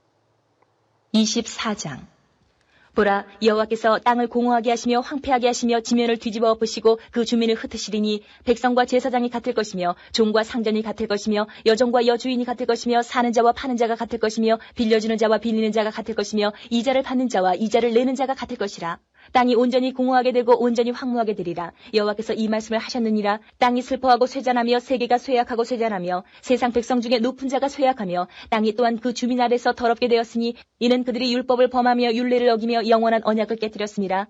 그러므로 저주가 땅을 삼켰고 그 중에 사는 자들이 정죄함을 당하였고 땅의 주민이 불타서 남은 자가 적도다. 새 포도즙이 슬퍼하고 포도나무가 쇠잔하며 마음이 즐겁던 자가 다 탄식하며 속고치는 기쁨이 그치고 즐거워하는 자의 소리가 끊어지고 수금 타는 기쁨이 그쳤으며 노래하면서 포도주를 마시지 못하고 독주는 그 마시는 자에게 쓰게 될 것이라. 약탈을 당한 성읍이 허물어지고 집마다 닫혀서 들어가는 자가 없으며 포도주가 없으므로 거리에서 부르짖으며 모든 즐거움이 사라졌으며 땅의 기쁨이 소멸되었도다. 성읍이 황무하고 성문이 파괴되었느니라. 세계 민족 중에 이러한 일이 있으리니 곧 감람나무를 흔듦 같고 포도를 거둔 후에 그 남은 것을 주움 같을 것이니라. 무리가 소리를 높여 부를 것이며 여호와의 위엄으로 말미암아 바다에서부터 크게 외치리니 그러므로 너희가 동방에서 여호와를 영화롭게 하며 바다 모든 섬에서 이스라엘의 하나님 여호와의 이름을 영화롭게 할 것이라. 땅끝에서부터 노래하는 소리가 우리에게 들리기를 의로우신 이에게 영광을 돌리세 하도다. 그러나 나는 이르기를 나는 쇠잔하였고 나는 쇠잔하였으니 내게 화가 있도다. 배신자들은 배신하고 배신자들이 크게 배신하였도다. 땅의 주민아 두려움과 함정과 올무가 내게 이르렀나니 두려운 소리로 말미암아 도망하는 자는 함정에 빠지겠고 함정 속에서 올라오는 자는 올무에 걸리리니 이는 위에 있는 문이 열리고 땅의 기초가 진동함이라. 땅이 깨지고 깨지며 땅이 갈라지고 갈라지며 땅이 흔들리고 흔들리며 땅이 취한 자같이 비틀비틀하며 원두막같이 흔들리며 그 위에 죄악이 중함으로 떨어져서 다시는 일어나지 못하리라. 그날에 여호와께서 높은 데에서 높은 군대를 벌하시며 땅에서 땅의 왕들을 벌하시리니 그들이 죄수가 깊은 옥에 모임같이 모이게 되고 옥에 갇혔다가 여러 날 후에 형벌을 받을 것이라. 그때에 달이 수치를 당하고 해가 부끄러워하리니 이는 만군의 여호와께서 시온산과 예루살렘에서 왕이 되시고 그 장로들 앞에서 영광을 나타내실 것입니다. 25장. 여호와여, 주는 나의 하나님이시라. 내가 주를 높이고 주의 이름을 찬송하오리니 주는 기사를 옛적에 정하신 뜻대로 성실함과 진실함으로 행하셨습니다. 주께서 성읍을 돌무더기로 만드시며 견고한 성읍을 황폐하게 하시며 외인의 궁성을 성읍이 되지 못하게 하사 영원히 건설되지 못하게 하셨으므로 강한 민족이 주를 영화롭게 하며 포악한 나라들의 성읍이 주를 경외하리이다. 주는 포악자의 기세가 성벽을 치는 폭풍과 같을 때에 빈궁한 자의 요새이시며 환난당한 가난한 자의 요새이시며 폭풍 중에 피난처시며 폭양을 피하는 그늘이 되셨사오니 마른 땅에 폭양을 제함같이 주께서 이방인의 소란을 그치게 하시며 폭양을 구름으로 가림같이 포악한 자의 노래를 낮추시리이다. 만군의 여호와께서 이 산에서 만민을 위하여 기름진 것과 오래 저장하였던 포도주로 연회를 베푸시리니 곧 골수가 가득한 기름진 것과 오래 저장하였던 맑은 포도주로 하실 것이며 또 이 산에서 모든 민족의 얼굴을 가린 가리개와 열방 위에 덮인 덮개를 제하시며 사망을 영원히 멸하실 것이라. 주 여호와께서 모든 얼굴에서 눈물을 씻기시며 자기 백성의 수치를 온 천하에서 제하시리라. 여호와께서 이같이 말씀하셨느니라. 그날에 말하기를 이는 우리의 하나님이시라. 우리가 그를 기다렸으니 그가 우리를 구원하시리로다. 이는 여호와시라. 우리가 그를 기다렸으니 우리는 그의 구원을 기뻐하며 즐거워하리라 할 것이며 여호와의 손이 이 산에 나타나시리니 모압이 거름물 속에서 초계가 밟힌같이 자기 처소에서 밟힐 것인즉 그가 헤엄치는 자가 헤엄치려고 손을 편같이 그 속에서 그의 손을 펼 것이나 여호와께서 그의 교만으로 인하여 그 손이 능숙함에도 불구하고 그를 누르실 것이라. 내 성벽의 높은 요새를 헐어 땅에 내리시되 진토에 미치게 하시리라. 26장. 그날에 유다 땅에서 이 노래를 부르리라. 우리에게 견고한 성읍이 있으며 여호와께서 구원을 성벽과 외벽으로 삼으시리로다. 너희는 문들을 열고 신의를 지키는 의로운 나라가 들어오게 할지어다. 주께서 심지가 견고한 자를 평강하고 평강하도록 지키시리니 이는 그가 주를 신뢰함이니이다. 너희는 여호와를 영원히 신뢰하라. 주 여호와는 영원한 반석이시미로다. 높은 데에 거주하는 자를 낮추시며 솟은 성을 헐어 땅에 엎으시되 진토에 미치게 하셨도다. 발이 그것을 밟으리니 곧 빈궁한 자의 발과 곰핍한 자의 걸음이리로다.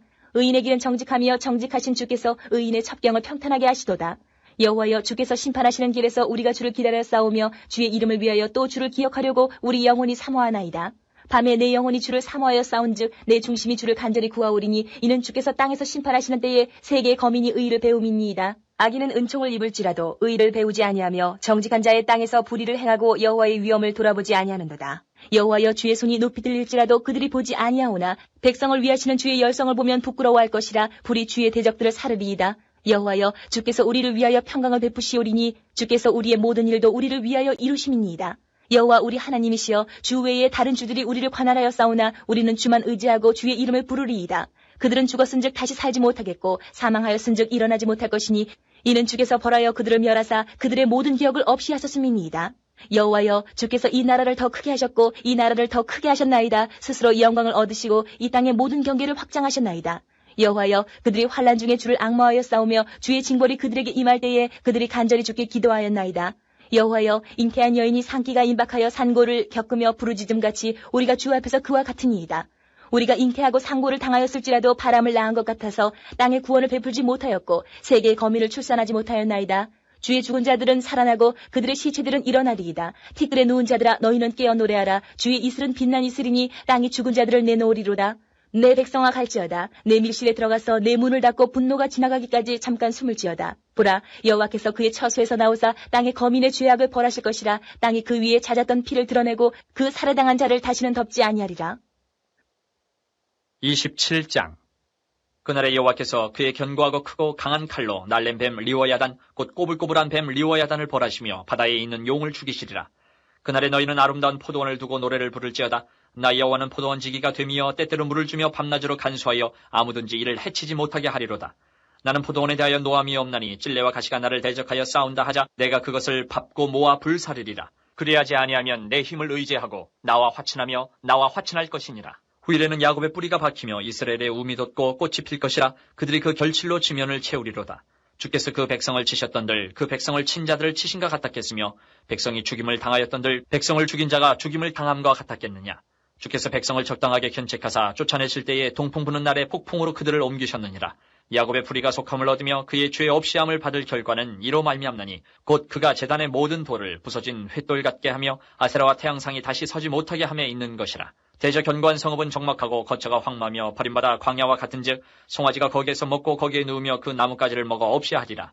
가지가 마르면 꺾이나니 여인들이 와서 그것을 불사를 것이라. 백성이 지각이 없으므로 그들을 지으신 이가 불쌍히 여기지 아니하시며 그들을 조성하신 이가 은혜를 베풀지 아니하시리라. 너희 이스라엘 자손들아, 그날에 여호와께서 창일하는 하수에서부터 애굽 시내까지 과실을 떠는 것 같이 너희를 하나하나 모으시리라. 그날에 큰 나팔을 불리니 아수르 땅에서 멸망하는 자들과 애굽 땅으로 쫓겨난 자들이 돌아와서 예루살렘 성산에서 여호와께 예배하리라. 네, 여기서 뭐 내용은 다 막 이렇게 이해가 안 된다 하더라도 여기까지 내용을 보니까 대충 하나님께서 심판하실 것 같으면 심판하시고 하나님의 백성은 구원하신다라는 요 이야기는 대충 아시겠죠. 근데 조금 더 자세하게 이걸 보면은 어떤 느낌이냐면 혹시 계시록이랑 굉장히 비슷하다라는 느낌 못 받으셨어요? 계시록이랑 하나님께서 열방 온 나라들 하나님 믿지 않는 모든 것들을 심판하시고 하나님의 백성들을 지켜가지고 회복하시겠다라는 요 전체적인 이야기가 계시록이랑 굉장히 많이 닮아 있어서 요 부분만 따로 떼놔서 소묵시록 발음이 잘 안 되네요. 소묵시록이라고도 참 많이 이야기를 합니다. 뭐 그렇다는 거 정도 알아두시고 자 27장 7절을 보니까 주께서 그 백성을 치셨던데 그 백성을 친 자들을 치신과 같겠으며 백성이 죽임을 당하였던데 백성을 죽인 자가 죽임을 당한과 같았겠느냐. 그리스도인에게 고난이 아닌 이유, 고난이 복인 이유가 바로 여기서부터 나오는 거죠. 주께서 그 백성을 치셔도 그 백성을 치는 사람들을 치신과 같겠냐. 하나님의 백성을 죽이신다 한들 하나님 백성을 괴롭히고 죽이는 그 사람들을 죽이신 것 같겠냐. 8절에 주께서 백성을 적당하게 견책하사 쫓아내실 때에 동풍 부는 날에 폭풍으로 그들을 옮기셨느니라. 야곱의 뿌리가 속함을 얻으며 그의 죄 없이 함을 받은 결과는 이로 말미암나니 곧 그가 제단의 모든 돌을 부서진 횃돌 같게 하며 아세라의 태양상이 다시 서지 못하게 함에 있는 것이라 라고요. 하나님께서 그 백성들에게 원하시는 건 뭐냐면은 그들의 삶에서 아세라상이 서지 않는 걸 원하시는 거예요. 완벽하게 못해도 하나님 앞에서 떠나지 않기를 원하시는 건데 이스라엘 백성들은 그렇지 못했죠. 그래서 28장부터 이제 35장까지의 내용이 뭐냐면은 하나님이 이제는 지금까지는 계속 이방에 대한 이야기에 좀 집중적으로 했다면 지금부터는 하나님의 백성들을 심판하실 것에 대해 이야기를 하고 있어요. 근데 그 하나님의 백성들 어떻게 심판을 하시냐? 어떤 사람들을 심판하시냐? 자, 28장에 보니까 에브라임에 대한 심판이 나오고 1절에서부터 4절까지 에브라임에 대한 심판이 나오고 7절에서부터 22절까지는 예루살렘의 지도층 그러니까 부패한 지도층들에 대한 지도자들에 대한 심판의 이야기가 나오고, 자 29장 1절에서부터 4절까지는 아리엘이라고 하는데, 아리엘은 그냥 예루살렘으로 바꿔서 읽어도 크게 무리가 없습니다. 메모가 가능하시면 아리엘에다가 화살표 하셔서 예루살렘 이렇게 읽어도 크게 상관없다. 예루살렘에 대한 심판의 이야기를 하고 있는데, 특별한 건 뭐냐면 예루살렘에 대한 심판, 그리고 뭐 이후에 하나님의 백성에 대한 심판의 이야기를 쭉 하시면서 특이한 건 뭐냐면 하나님께서 슬프다라고 표현을 하고 계세요. 슬프다. 그러니까 마땅히 심판할 거 심판을 해서 속이 개운하다가 아니라 슬프다라고 계속 이야기를 하고 계세요. 그리고 자 29장 9절에서부터 14절까지는 깨닫지 못하는 백성들에 대한 심판에 대해 이야기를 하고 계십니다. 입술로는 하나님을 공경한다고 하지만 깨닫지 못하는 마음을 떠난 그들에 대해서 이야기를 하고 있고, 29장 15절에서부터 16절에는 무슨 이야기를 하냐면 불순종하는 자들에 대한 이야기를 하고 있습니다. 그리고 30장 1절에서부터 7절까지는 이집트, 애굽을 의지하는 유다에 대한 심판의 이야기를 하고 계시고, 30장 8절에서부터 17절까지는 말씀을 싫어하는, 그러니까 패역한 백성이라고 되어 있지만 말씀을 싫어하는 백성들에 대한 이야기다 라고 아시면 되겠습니다. 31장 1절에서부터 3절까지는 다시 한 번 더 애굽을 의지하는, 이집트를 의지하는 유다에 대한 심판의 이야기를 하고 계시고, 32장 9절에서부터 14절까지는 안일한 여인들에 대한 심판의 이야기를 하고 있습니다. 근데 제가 지금까지 언급한 요 심판에 대한 이야기 말고는 전부 다 구원과 회복에 대한 이야기를 하고 계세요. 즉 하나님께서 이들을 심판을 하시지만 우리가 좀 전에 읽었던 27장의 이야기처럼 하나님께서 그 백성을 치신다 한들 똑같겠냐? 이방 나라들 치는 것과 똑같겠냐라는 거예요. 그러면 그 하나님이 치신 이유가 뭐냐? 하나님께 돌아오게 하기 위해서라는 거예요. 남은 자들로 하여금, 하나님의 백성들로 하여금 구원을 얻게 하기 위해서 심판을 주신다는 거예요. 왜? 그들 가운데 있는 아세라 신상을 제거해야 하기 때문에. 제거해야 하기 때문에. 진작부터 제거했으면 이런 일이 없었겠다라는 거긴 하지만 사람이 어째 그렇게 쉽게 자신의 속에 있는 아세라 신상을 제거를 하겠습니까? 아세라 신상 제거할 수 있으면 우리가 지금 이러고 있지도 않죠, 그죠? 그러니까 하나님 그 이야기를 하고 계신 거예요. 심판이 내가 너희를 심판하고 싶어서 심판을 하겠냐? 너희 속에 있는 아세라 신상을 제거할 때에야 나에게 돌아올 수 있기 때문에 심판을 준다라는 이야기를 지금까지 하고 있었던 겁니다.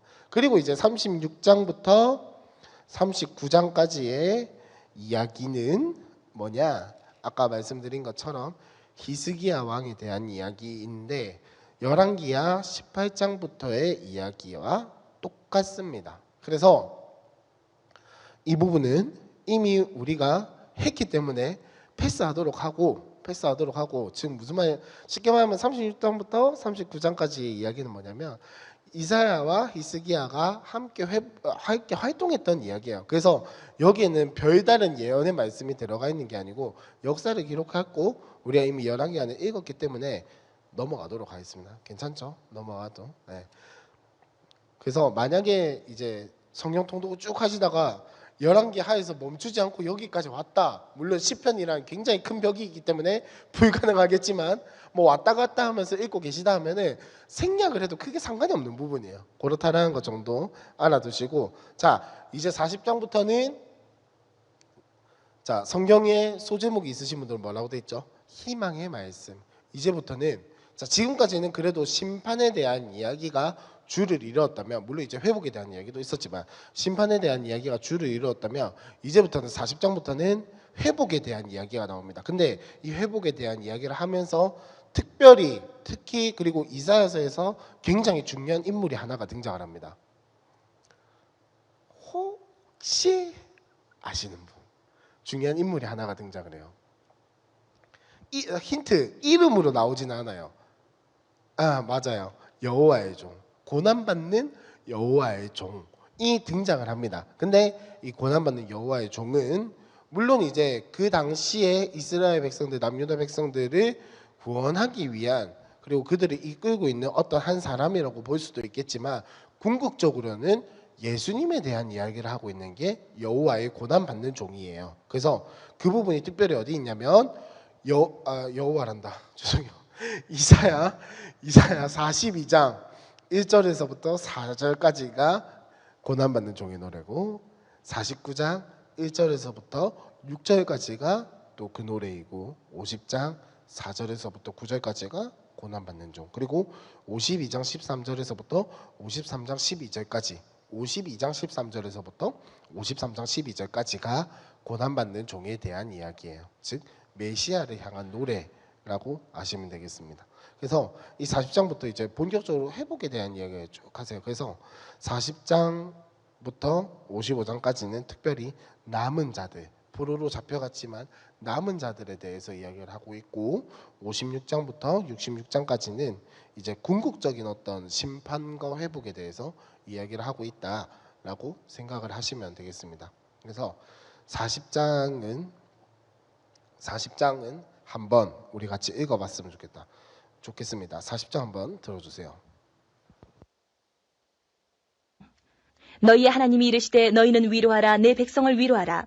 너희는 예루살렘의 마음에 닿도록 말하며 그것에게 외치라. 그 노역의 때가 끝났고 그 죄악이 사함을 받았느니라. 그의 모든 죄로 말미암아 여호와의 손에서 벌을 배나 받았느니라 할지니라 하시니라.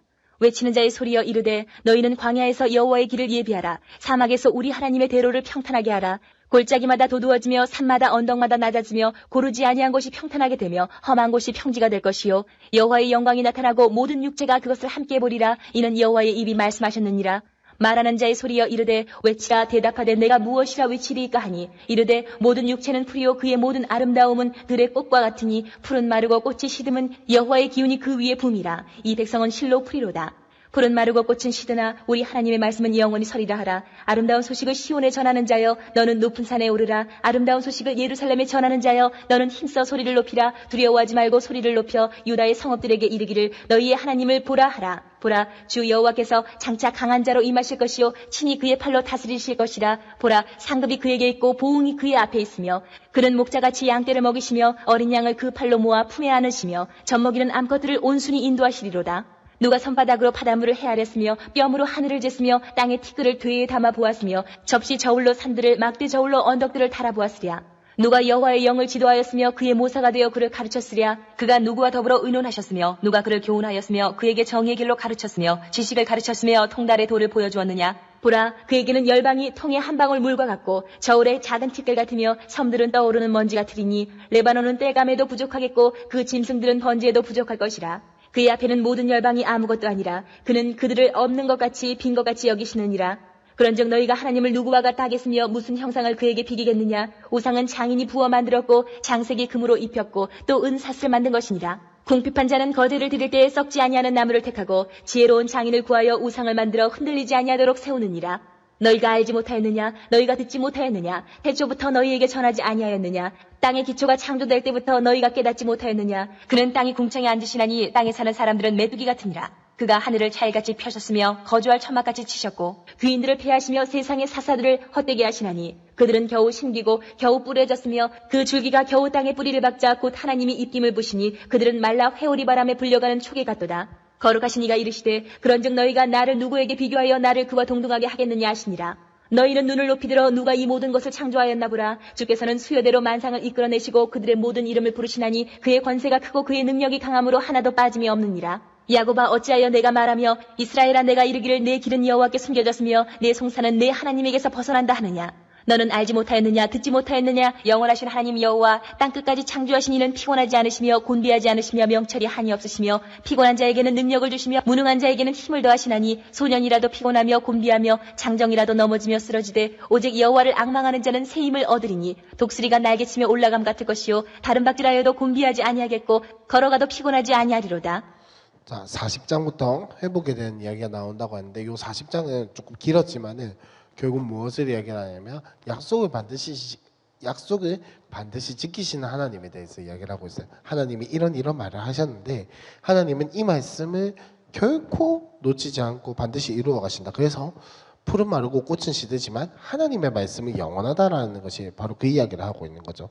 그리고 41장은 이제 다른 우상들과 물론 실제로 존재하는 신들도 아니다마는 아니다마는 다른 우상들과 비교할 수 없는 하나님에 대해서 이야기를 하고 있는 게 41장의 이야기이고, 넘어와서 42장에 보시면, 자 42장 1절부터 4절까지 우리 다 같이 한번 읽어보겠습니다. 시작. 내가 붙드는 나의 종, 내 마음에 기뻐하는 자, 곧 내가 택한 사람을 보라. 내가 나의 영을 그에게 주었은즉 그가 이방의 정의를 베풀리라. 그는 외치지 아니하며 목소리를 높이지 아니하며 그 소리를 거리에 들리게 하지 아니하며 상한 갈대를 꺾지 아니하며 끄지 아니하고 진실로 정의를 시행할 것이며 그는 쇠하지 아니하며 낙담하지 아니하고 세상의 정의에 세우기에 이르르니 섬들이 그 교훈을 앙망하리라. 이런 사람이 실제로 존재할까요? 안 하겠죠. 실제로 존재하는 사람이 아니에요. 하지만 그래서 예수님의 이야기를 하고 있다는 거예요.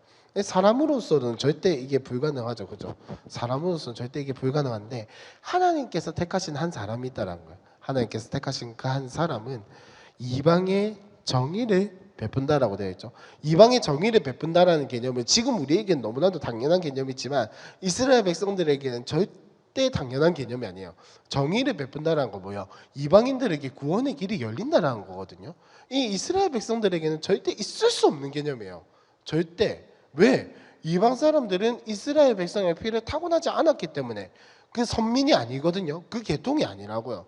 이방 사람들에게 구원의 길이 열리는 것은 굉장히 간혹가다 어쩌다가 이따금씩 한 번씩 있는 일. 왜냐하면 이스라엘 백성들에게도 분명히 이방인이 있었거든요. 어쩌다 한 번씩 열리는 특별한 길이었지. 이렇게 이방의 정의를 베푼다는 거 절대 있을 수 없는 개념인데 이 하나님이 택하신 한 사람은 그것을 한다라는 거죠. 예수님에 대한 이야기를 하고 있는 겁니다. 예수님에 대한 예언을 하고 있는 거고, 그 다음에 나머지 42장의 이야기는 무엇을 이야기를 하고 있냐면 정의와 승리. 그러니까 하나님은 승리하신다라는 이야기를 쭉 하고 있습니다. 그리고 42장 13절부터 44장 23절까지는 이제 비길 데 없는, 그러니까 어디에도 비교할 수 없는 구원자 하나님에 대한 이야기가 이제 나오고 있는 겁니다. 44장 24절부터 45장 8절까지는 이제 여호와의 기름 부음 받은 자인 고레스, 그러니까 하나님이 사용하시는 고레스 왕에 대한 이야기를 여기서 이미 하고 있어요. 그래서 45장 1절에 보시면 여호와께서 그의 기름 부음을 받은 고레스에게 이같이 말씀하시되 내가 그의 오른손을 붙들고 그 앞에 열국을 항복하게 하며 내가 왕들의 허리를 풀어 그 앞에 문들을 열고 성문들이 닫히지 못하게 하리라.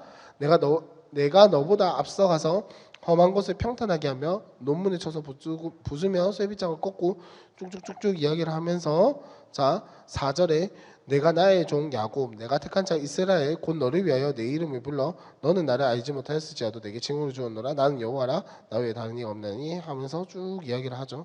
무슨 말이냐면 하나님께서 고레스를 세우시고 하나님께서 고레스를 사용하셔서 이스라엘 백성들에게 전에 그들을 구원하시고 이끄셨던 것처럼 이 고레스를 통해서 이끄시고 구원하시겠다라는 이야기를 하고 있는 거예요. 근데 우리 입장에서는 너무나도 당연한 이야기죠, 그죠?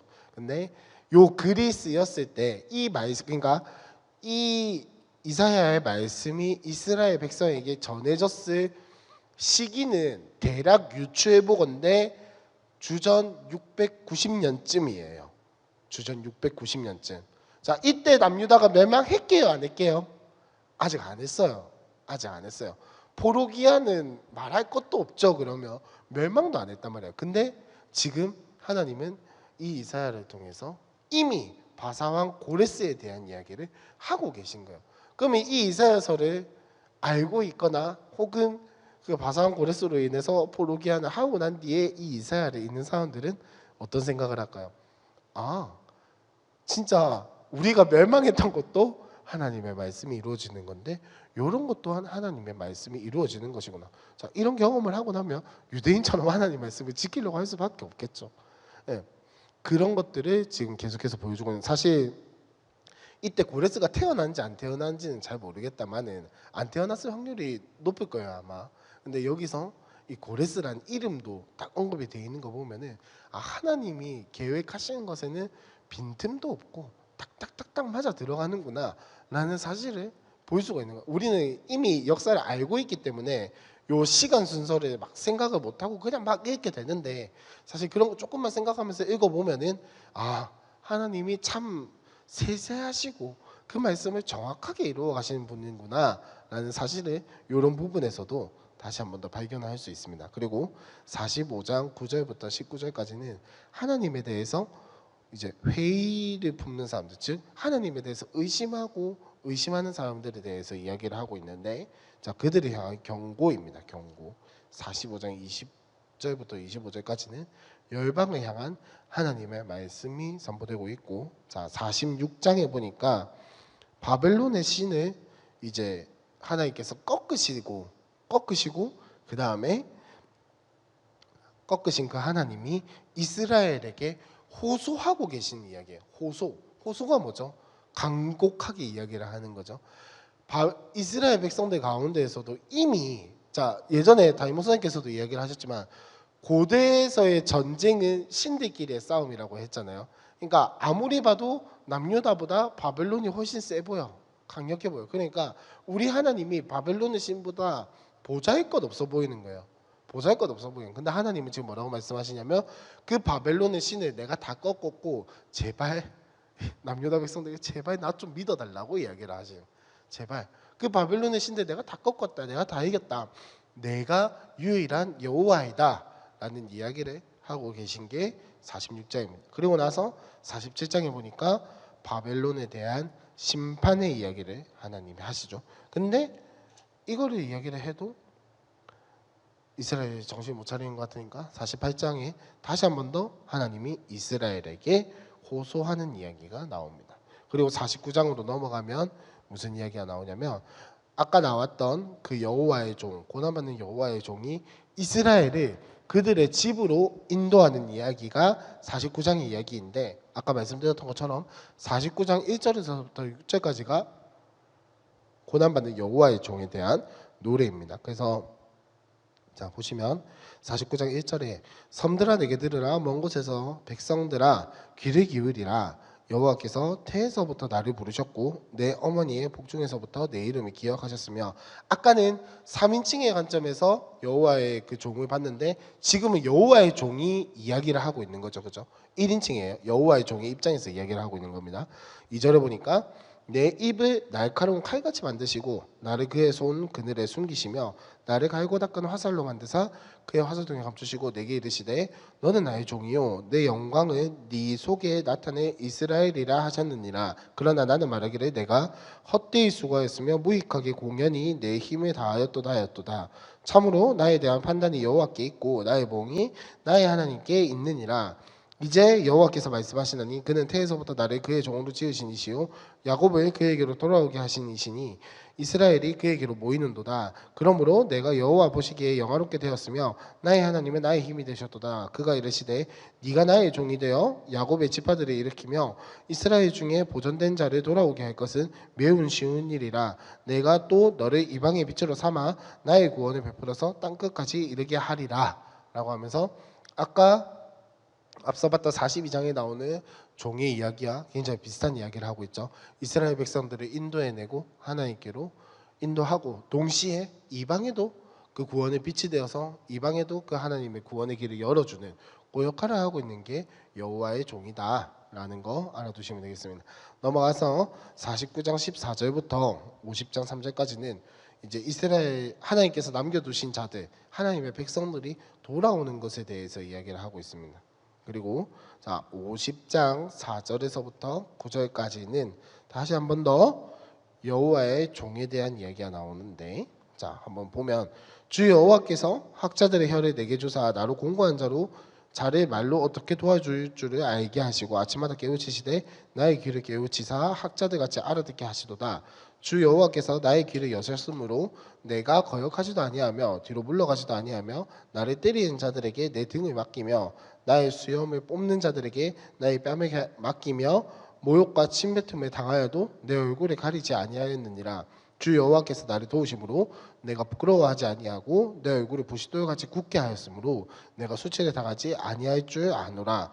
나를 의롭다 하시는 이가 가까이 계시니 나와 다툴 자가 누구냐? 나와 함께 설지어다. 나의 대적이 누구냐? 내가 가까이 나올지어다. 보라, 주 여호와께서 나를 도우시니 나를 정죄할 자 누구냐? 보라, 그들은 다 옷과 같이 헤어지며 좀이 그들을 먹으리라 라고 이야기를 하면서 예수님, 자, 이걸 읽으시니까 예수님에 대한 이미지가 떠오르죠.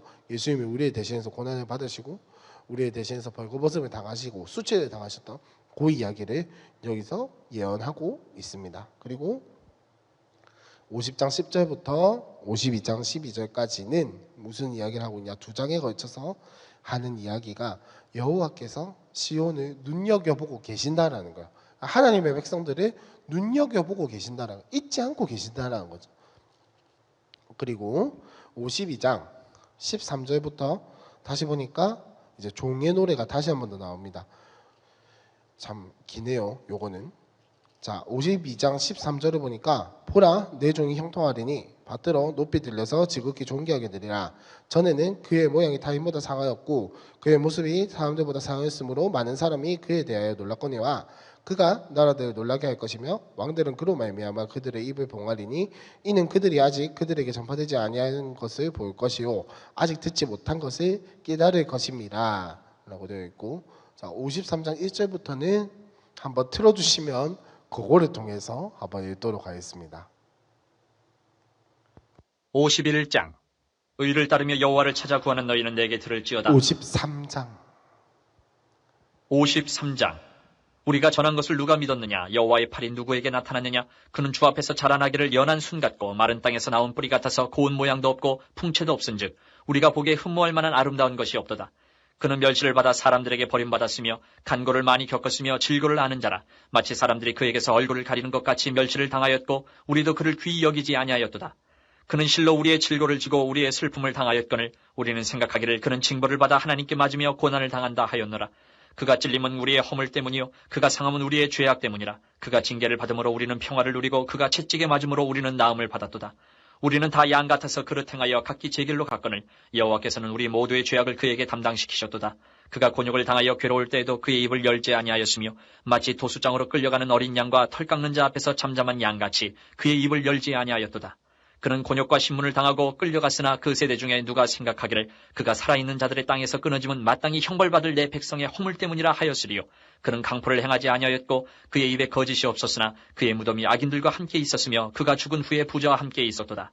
여호와께서 그에게 상함을 받게 하시기를 원하사 질고를 당하게 하셨은즉 그의 영혼을 속건 제물로 드리게 이르면 그가 씨를 보게 되며 그의 날은 길 것이요 또 그의 손으로 여호와께서 기뻐하시는 뜻을 성취하리로다. 그가 자기 영혼에 수고한 것을 보고 만족하게 여길 것이라. 나의 의로운 정이 자기 지식으로 많은 사람을 의롭게 하며 또 그들의 죄악을 친히 담당하리로다. 그러므로 내가 그에게 존귀한 자와 함께 몫을 받게 하며 강한 자와 함께 탈취한 것을 나누게 하리니 이는 그가 자기 영혼을 버려 사망에 이르게 하며 범죄자 중 하나로 헤아림을 받았음이니라. 그러나 그가 많은 사람의 죄를 담당하며 범죄자를 위하여 기도하였느니라. 자, 여기 이 부분은 굉장히 잘 하시는 예수님에 대한 예언이죠. 그죠? 예수님에 대한 예언인데, 자, 사실 이 부분이 가장 예수님에 대해서 명확하게 표현을 하고 있는 부분이기도 하고, 어쨌든, 자, 이렇게 사실 지금까지 이제 4개의 종의 노래를 한번 살펴봤는데, 뭐냐면은 이거를 가지고 이 신약에 나오는 유대인들은 메시아라고 생각을 한 거예요. 근데 문제는 뭐냐면 이방의 빛에 대한 이야기는 쏙 빼버리고 쏙 빼고 이스라엘 백성 이 이야기를 보고 이 이야기를 보고 유대인들은 자신들을 구원할 메시아가 이런 사람이구나라고 생각을 한 거예요. 근데 문제는 뭐냐면 이 말씀을 말씀으로 받아들이긴 받아들이는데 어떻게 생각을 하냐면, 자, 이 이사야의 지금 시대적인 배경이 어떻습니까? 지금 우시야 지나갔고 아하스 지나갔고, 자 지금 히스기야쯤이거든요. 요 히스기야쯤이면은 북이스라엘 왕국이 멸망했단 말이에요. 멸망을 했어요. 이미 다 뭉개지는 거 이 사람들이 봤다고. 그리고 지금까지 이야기를 보니까 뭐냐, 이 이스라엘 백성들이 딴 나라로 인해서 지금 포로로 잡혀가가지고 압제를 당한다라는 이야기가 지금까지 흐름이거든요. 근데 하나님이 구원해 주신다라는 이야기를 하고 있는 거예요. 즉 이 내용만을 놓고 보면은 유대인들에게 이 고난받는 여호와의 종 메시아는 어떤 존재냐? 압제와 힘듦 가운데에서 그들이 당하고 있는 딴 나라로 인해서 당하고 있는 압제와 조롱과 무시 가운데에서 결박을 풀어주는 게 메시아의 역할이란 말이에요. 그러니까 이런 사상을 가지고 이런 배경을 가지고 이제 메시아에 대해서 이해를 하고 그런 사상을 가지고 있으니까 이 사람들은 예수님이 메시아가 아닌 거죠. 너무나도 당연히 메시아가 아니죠. 왜? 지금 예수님은 로마의 압제에서 풀어줄 생각이 전혀 없어 보이거든요. 로마의 압제에서 풀어주려면은 자, 여러분들이라면 어떻게 하시겠습니까? 뭐 군대를 조직을 하든지 아니면은 로마에 있는 고위 관리들을 찾아가서 뭘 하든지. 근데 예수님이 만난 사람들은 누구냐? 세리, 어부, 죄인들, 사회적 약자들 이런 사람들 만나가지고 자꾸 막 따라 뭐 내가 너를 사랑한다 뭐 이런 이야기를 하고 있으니까 지금 유대인들 속이 터지는 거예요. 아, 저 사람 하는 거 보니까 메시아인 것 같기도 하고 아닌가 긴가민가 한데 자꾸 만나는 거 보니까 자꾸 막 이상한 사람들 만나고 있고 근데 또 저 사람이 하는 거 보니까 메시아 같기도 하고 아닌 것 같기도 하고 유대인들 입장에서 속이 터지는 거예요. 속 터지는 거예요 아주 그냥. 그러니까 이 사람들은 이 유대인들이 얼마나 잘못된 사상을 가지고 얼마나 자기 편한 대로 지금 성경을 보고 하나님에 대해서 곡해하고 이해했는지 아시겠죠? 우리도 여기서 벗어날 수 있을 거라는 것은 착각입니다. 진짜로 착각이에요. 이걸 보고 우리가 물론 예수님이라고 이해를 하죠. 예수님이라고 이해를 하는데 진짜 그 우리가 겸손한 마음으로 그리고 기도하는 마음으로 성경을 읽지 않으면 이 명확하게 예수님을 이야기를 하고 있는데 우리의 죄의 문제를 해결해 주시는 우리의 구원자 되신 예수님에 대한 이야기를 보면서 또 무슨 생각을 하냐? 아, 내 문제는 왜 해결을 안 해주시지? 라고 생각을 할 수밖에 없다라는 거예요. 유대인들이 멍청해서 그런 게 아니에요. 유대인들이 멍청해서 그런 게 아니에요. 자기 생각과 아집에 사로잡혀 있었기 때문에 성경을 그렇게 읽은 것이지 그 사람들이 멍청해서 그 사람들이 예수님을 만나지 못해서 그 사람들이 하나님에 대해서 불신앙해서가 아니라는 거예요. 아니라는 거예요. 왜 이런 이야기까지 흘러왔는지는 모르겠는데 어쨌든 끝나고 나서 자 54장의 이야기는 이제 시온과 그러니까 하나님의 백성과 하나님이 관계가 회복되었다라는 거를 54장에서 이야기를 하고 있습니다. 그러니까 이거를 요 성경에 대한 표현으로 하면은 시온의 결혼 생활이 회복되었다라고 요 장에서는 표현을 하고 있는데 이게 무슨 말이냐면 하나님과 하나님의 백성의 관계가 회복이 되었다라는 것을 이야기를 하고 있는 게 54장의 이야기이고 55장은 하나님께서 긍휼을 베푸셔서 그 하나님의 영원한 언약 가운데 다시 한 번 더 이스라엘 백성을 초청하고 계신 거예요. 자, 이스라엘 백성이 언약에서 끊겼을까요? 안 끊겼겠죠. 안 끊겼겠죠. 근데 이스라엘 백성의 입장에서 보니까 마치 언약이 끊어진 것 같아. 그러니까 이스라엘 백성의 입장에서 다시 그 하나님이 불러주시는 게 바로 이 55장의 이야기다라고 이해를 하시면 되겠습니다. 언약 관계가 다시 회복이 되었다라는 게 55장의 이야기이고 자 56장부터는 이제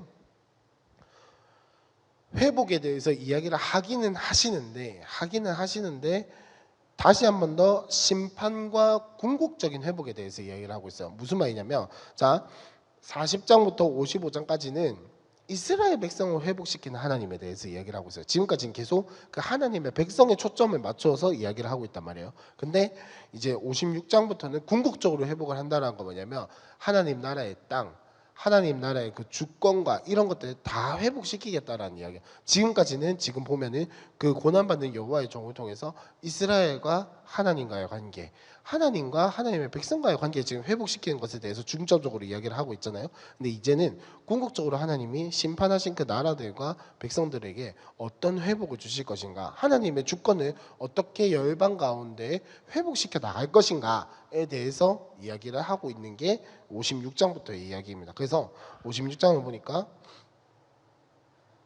자 1절에서부터 8절까지는 여호와께 연합한 이방인 3절에 나오는 여호와께 연합한 이방인들과 그 다음에 조금 미안한 말이지만 고자들 거에 대해서 이제 하나님이 성전을 세우셨다는 거예요. 그러니까 이방인들도 그렇고 이스라엘 백성 중에서도 고자들도 그렇고 그 사람들은 그 언약의 줄기에서 벗어난 사람들이거든요. 언약의 줄기에서 벗어난 사람들인데 이 사람들을 하나님의 집 성전으로 초청을 한다는 것은 언약의 백성으로 하나님이 만들어 주시겠다라는 이야기를 하고 있는 거죠. 그리고 56장 9절에서부터 57장 13절까지는 하나님의 말씀을 듣고도 불순종하고 우상 숭배하는 사람들에 대해서 하나님이 비난하시는 이야기를 하고 있습니다. 그래서 57장 13절까지가 그런 내용이고 14절부터 21절까지가 하나님의 말씀을 잘 듣고 하나님의 약속을 지켜 행하는 사람들에 대한 이야기인데 57장은 한번 읽어봤으면 좋겠습니다. 57장 한번 들어주세요. 57장. 의인이 죽을지라도 마음에 두는 자가 없고 진실한 이들이 거두어감을 당할지라도 깨닫는 자가 없도다. 의인들은 악한 자들 앞에서 불리어가도다. 그들은 평안에 들어간다니 바른 길로 가는 자들은 그들의 침상에서 편히 쉬리라. 무당의 자식, 간음자와 음녀의 자식들아 너희는 가까이 오라. 너희가 누구를 희롱하느냐, 누구를 향하여 입을 크게 벌리며 혀를 내미느냐. 너희는 패역의 자식, 거짓의 후손이 아니냐. 너희가 상수리나무 사이 모든 푸른 나무 아래에서 음욕을 피우며 골짜기 가운데 바위 틈에서 자녀를 도살하는도다. 골짜기 가운데 매끄러운 돌들 중에 내 몫이 있으니 그것들이 곧 내가 제비 뽑아 얻은 것이라. 또한 내가 전제와 예물을 그것들에게 드리니 내가 어찌 위로를 받겠느냐.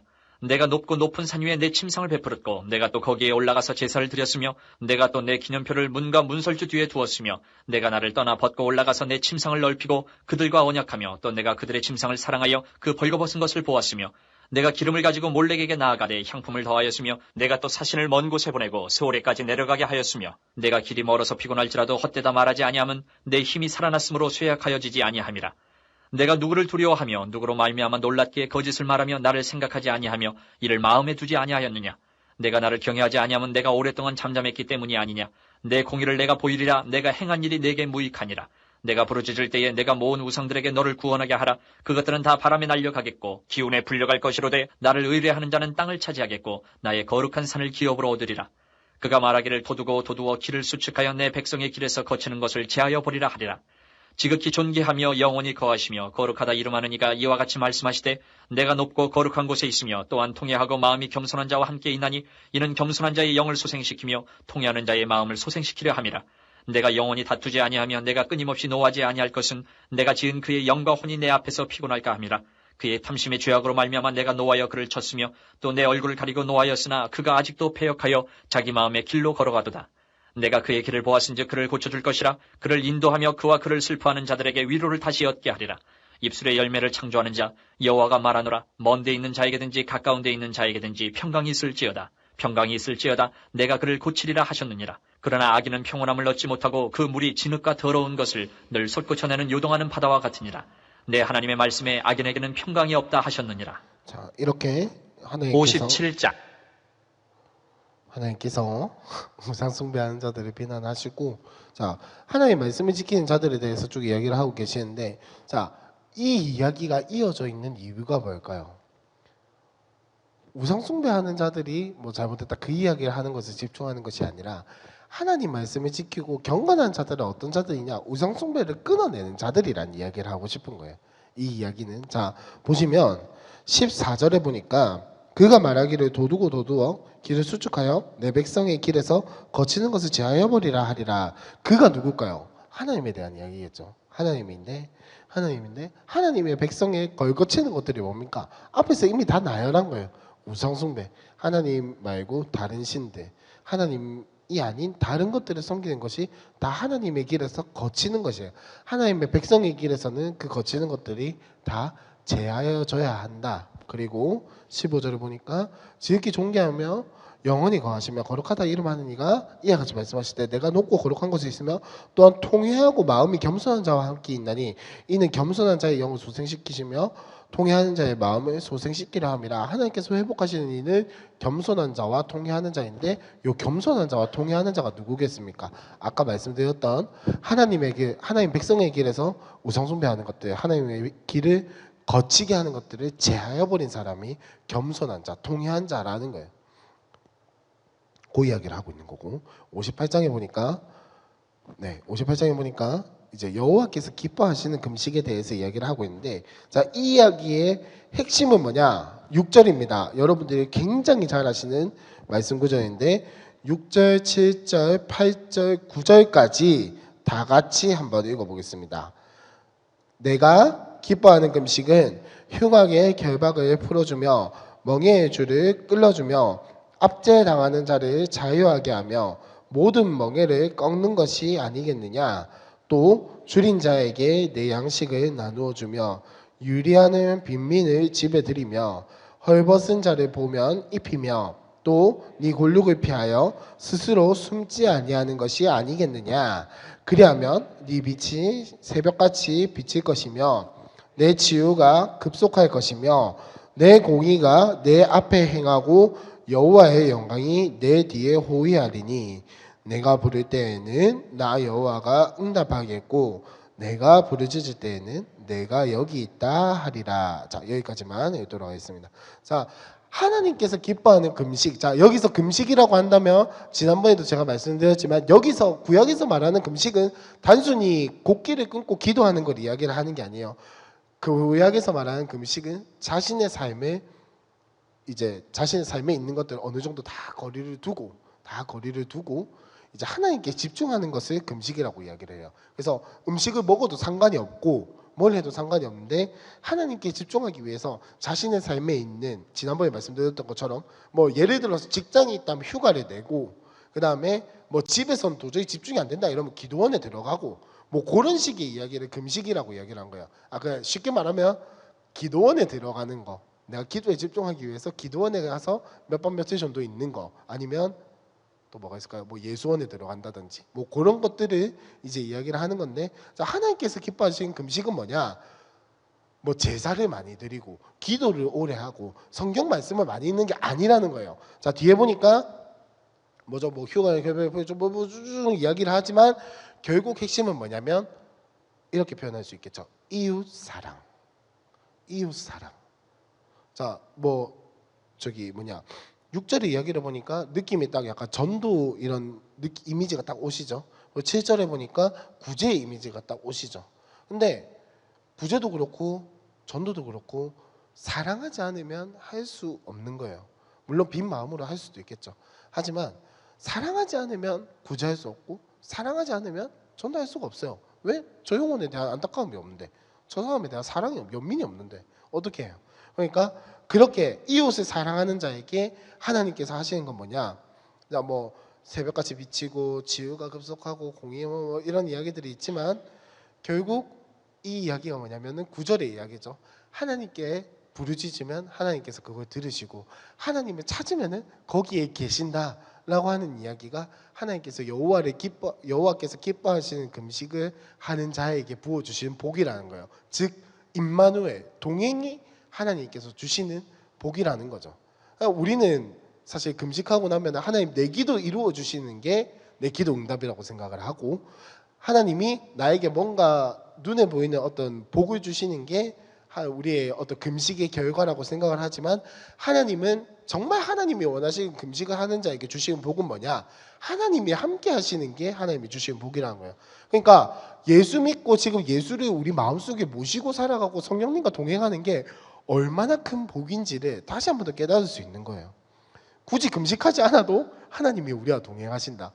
심지어는 내가 죄를 범하고 있는 그 중에서도 하나님이 우리와 동행하신다라는 게 이 구약 백성들이 보기에는 얼마나 큰 복인지, 진짜 우리는 신약 시대에 살아가고 있고 이미 예수님이 오신 그 시대에 살아가고 있기 때문에 잘 모르지만, 사실 구약의 관점에서 보면 우리가 살아가는 매 순간순간이 다 은혜인 거예요.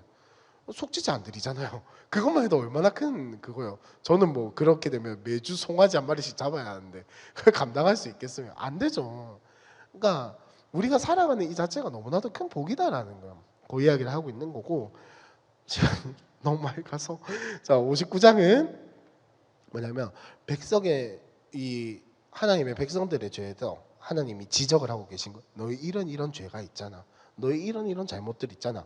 라고 하면서, 그렇지만 그것을 자백했을 때 하나님이 그들을 회복시키시고 구원해 주시겠다라고 하는 이야기가 59장의 이야기이고, 60장은 이제 일어나라 빛을 발하라 라고 하는 그들이 받을 영광, 회복됐을 때에, 회복이 되었을 때에 이스라엘 백성들이 받을 영광에 대해서 이야기를 하고 있고요. 61장으로 넘어가니까 이제 압제당한 자들을 위한 기쁜 소식. 그러니까 이 이스라엘 백성들의 근내에 있었던 사건으로 친다면 그들이 포로로 잡혀가고 나서 그들이 회복될 것에 대해서 이야기를 하고 있는 것이고, 멀리 우리에게까지 적용을 해보자면 구원받은 사람에 대한 기쁨이 바로 61장의 이야기입니다. 그리고 62장으로 넘어가니까 이제 시온의 회복을 위한 기다림과 기도가 나오고 있고요. 63장에는 이제 자신의 죄를 고백하고 하나님께 자비를 구하는 이야기가 64장 12절까지 쭉 나오고 있습니다. 그리고 65장으로 넘어가니까 그럼에도 불구하고 패역한 백성은 하나님이 반드시 벌하신다라는 이야기가 65장의 이야기이고, 65장 17절부터는 새 하늘과 새 땅을 창조하는 이야기. 이전 것은 기억되거나 마음에 생각나지 않고 새 하늘과 새 땅에서 이스라엘 백성들이 온전히 누리면서 살아가게 될 것이다. 이전 것은 기억하지 않는다라는 이야기를 하고 계시고, 66장에 보니까 악인들의 심판을 통해서, 악인들을 그냥 심판하고 거기서 끝나는 게 아니라 악인들의 심판들마저도 시온의 회복을 위해서 사용하시는 그 하나님의 치밀한 계획, 하나님의 구원 역사를 보여주고 있는 게 66장입니다. 그래서 성경의 구조가 굉장히 비슷하다는 게 뭐냐면, 성경도 지금 전체적인 흐름을 보면은 창조와 타락과 구속, 뭐 물론 이제 구속의 이야기가 굉장히 길긴 하지만 결국 마지막에는 온전한 회복을 이야기를 하는데, 하나님의 백성의 회복만을 이야기를 하는 것이 아니라 온 세계의 회복을 이야기를 하고 있거든요. 하나님이 새롭게 창조하실 것이다. 그 하나님의 완전한 새로운 창조가 이 땅에 너희에게 임하게 될 것이다 라는 이야기를 하고 있는데, 이사야서도 마찬가지로 65장과 66장을 통해서 그런 이야기를 하고 있는 겁니다. 그래서 작은 성경이라고 보시면 참 재밌을 것 같아요. 어쨌든 오늘 웬일인지 길었지만, 제가 하는 것 치고 웬일인지 길었지만, 이사야서를 통해서 우리가 발견할 수 있는 건 뭐냐면, 하나님께서 그 구원을 약속하신 대로 반드시 이루어 가신다라는 거예요. 우리에게 무슨 일이 있고 어떤 일이 있어 보여도 하나님께서 우리에게 약속하신 그 구원을 반드시 이루어 간다라는 거예요. 근데 그 구원을 이루어 간다라는 것이 우리가 뭐 천국에 가는 그 구원의 이야기를 하는 것이 아니라, 우리의 삶을 통해서 지금 보면은 이스라엘 백성들도 남유다 백성들도 완벽하지 않아요. 다 죄를 짓고 살아가요. 이방 나라들과 마찬가지로 하나님에 따르지 않고 우상을 섬기고 아세라 신상을 그 마음속에 두고 살아간다고요. 하지만 하나님은 이 백성들에게 심판을 행하기도 하세요. 잘못했기 때문에. 하지만 심판으로 끝나는 것이 아니라 그것이 회복으로 이어져서, 구원으로 이어져서 하나님께로 돌아오게 하는 그 하나님의 구원 역사를 반드시 이루어 간다라고 하는 게 이사야서의 내용입니다. 그래서 앞으로 이제 예언서를 쭉 보긴 하겠지만, 선지서를 쭉 보긴 하겠지만, 사실 선지서의 내용이 명확하게 딱 끊이지 않아요. 왔다 갔다 좀 헷갈리긴 하지만, 이렇게 이사야서의 큰 줄기는 이렇다라는 것을 보시면은, 이사야서에서 이야기를 하고 있는 하나님이 어떤 분이시구나, 이런 하나님이 우리에게 예수님을 주신 이유가 바로 그것 때문이구나 라는 것을 깨달을 수 있었으면 좋겠습니다. 오늘로써 이사야는 마무리를 하도록 하고, 다음 주는 순서 다시 한 번 더 확인해. 아사렘, 예레미야, 또 헷갈리면 안 되니까요, 그죠? 예레미야와 예레미야 애가를 하도록 하겠습니다. 제가 기도하고 마치도록 하겠습니다. 하나님 감사합니다. 우리를 이 자리에 불러주시고, 오늘도 이사야서의 말씀을 통해서 우리를 구원해 주시고, 또 우리의 삶의 구원을 이루어 가시는 그 하나님에 대한 모습을, 하나님에 대한 이야기를 우리가 다시 한 번 더 보게 됩니다. 하나님, 예수님을 우리에게 보내주시고 예수의 피로 인하여서 우리와 하나님과의 관계가 회복이 되고, 우리가 하나님과 동행하며 또 마음속에 하나님을 모시고 예수님을 모시고 성령과 동행하며 살아가는 것이 얼마나 큰 복인지를 다시 한 번 더 깨닫게 하여 주시고, 하나님, 또 우리가 이 이사야의 말씀을 앞으로 또 읽게 될 것인데, 이사야의 말씀을 볼 때마다 우리를 구원하시고 그 약속을 절대 잊어버리지 않으시는, 신실하게 지켜나가시는 그 하나님을 보며 우리의 삶에서 감사와 찬양이 끊이지 않는 복을 허락하여 주시옵소서. 이 모든 것 예수님의 이름으로 기도합니다. 아멘.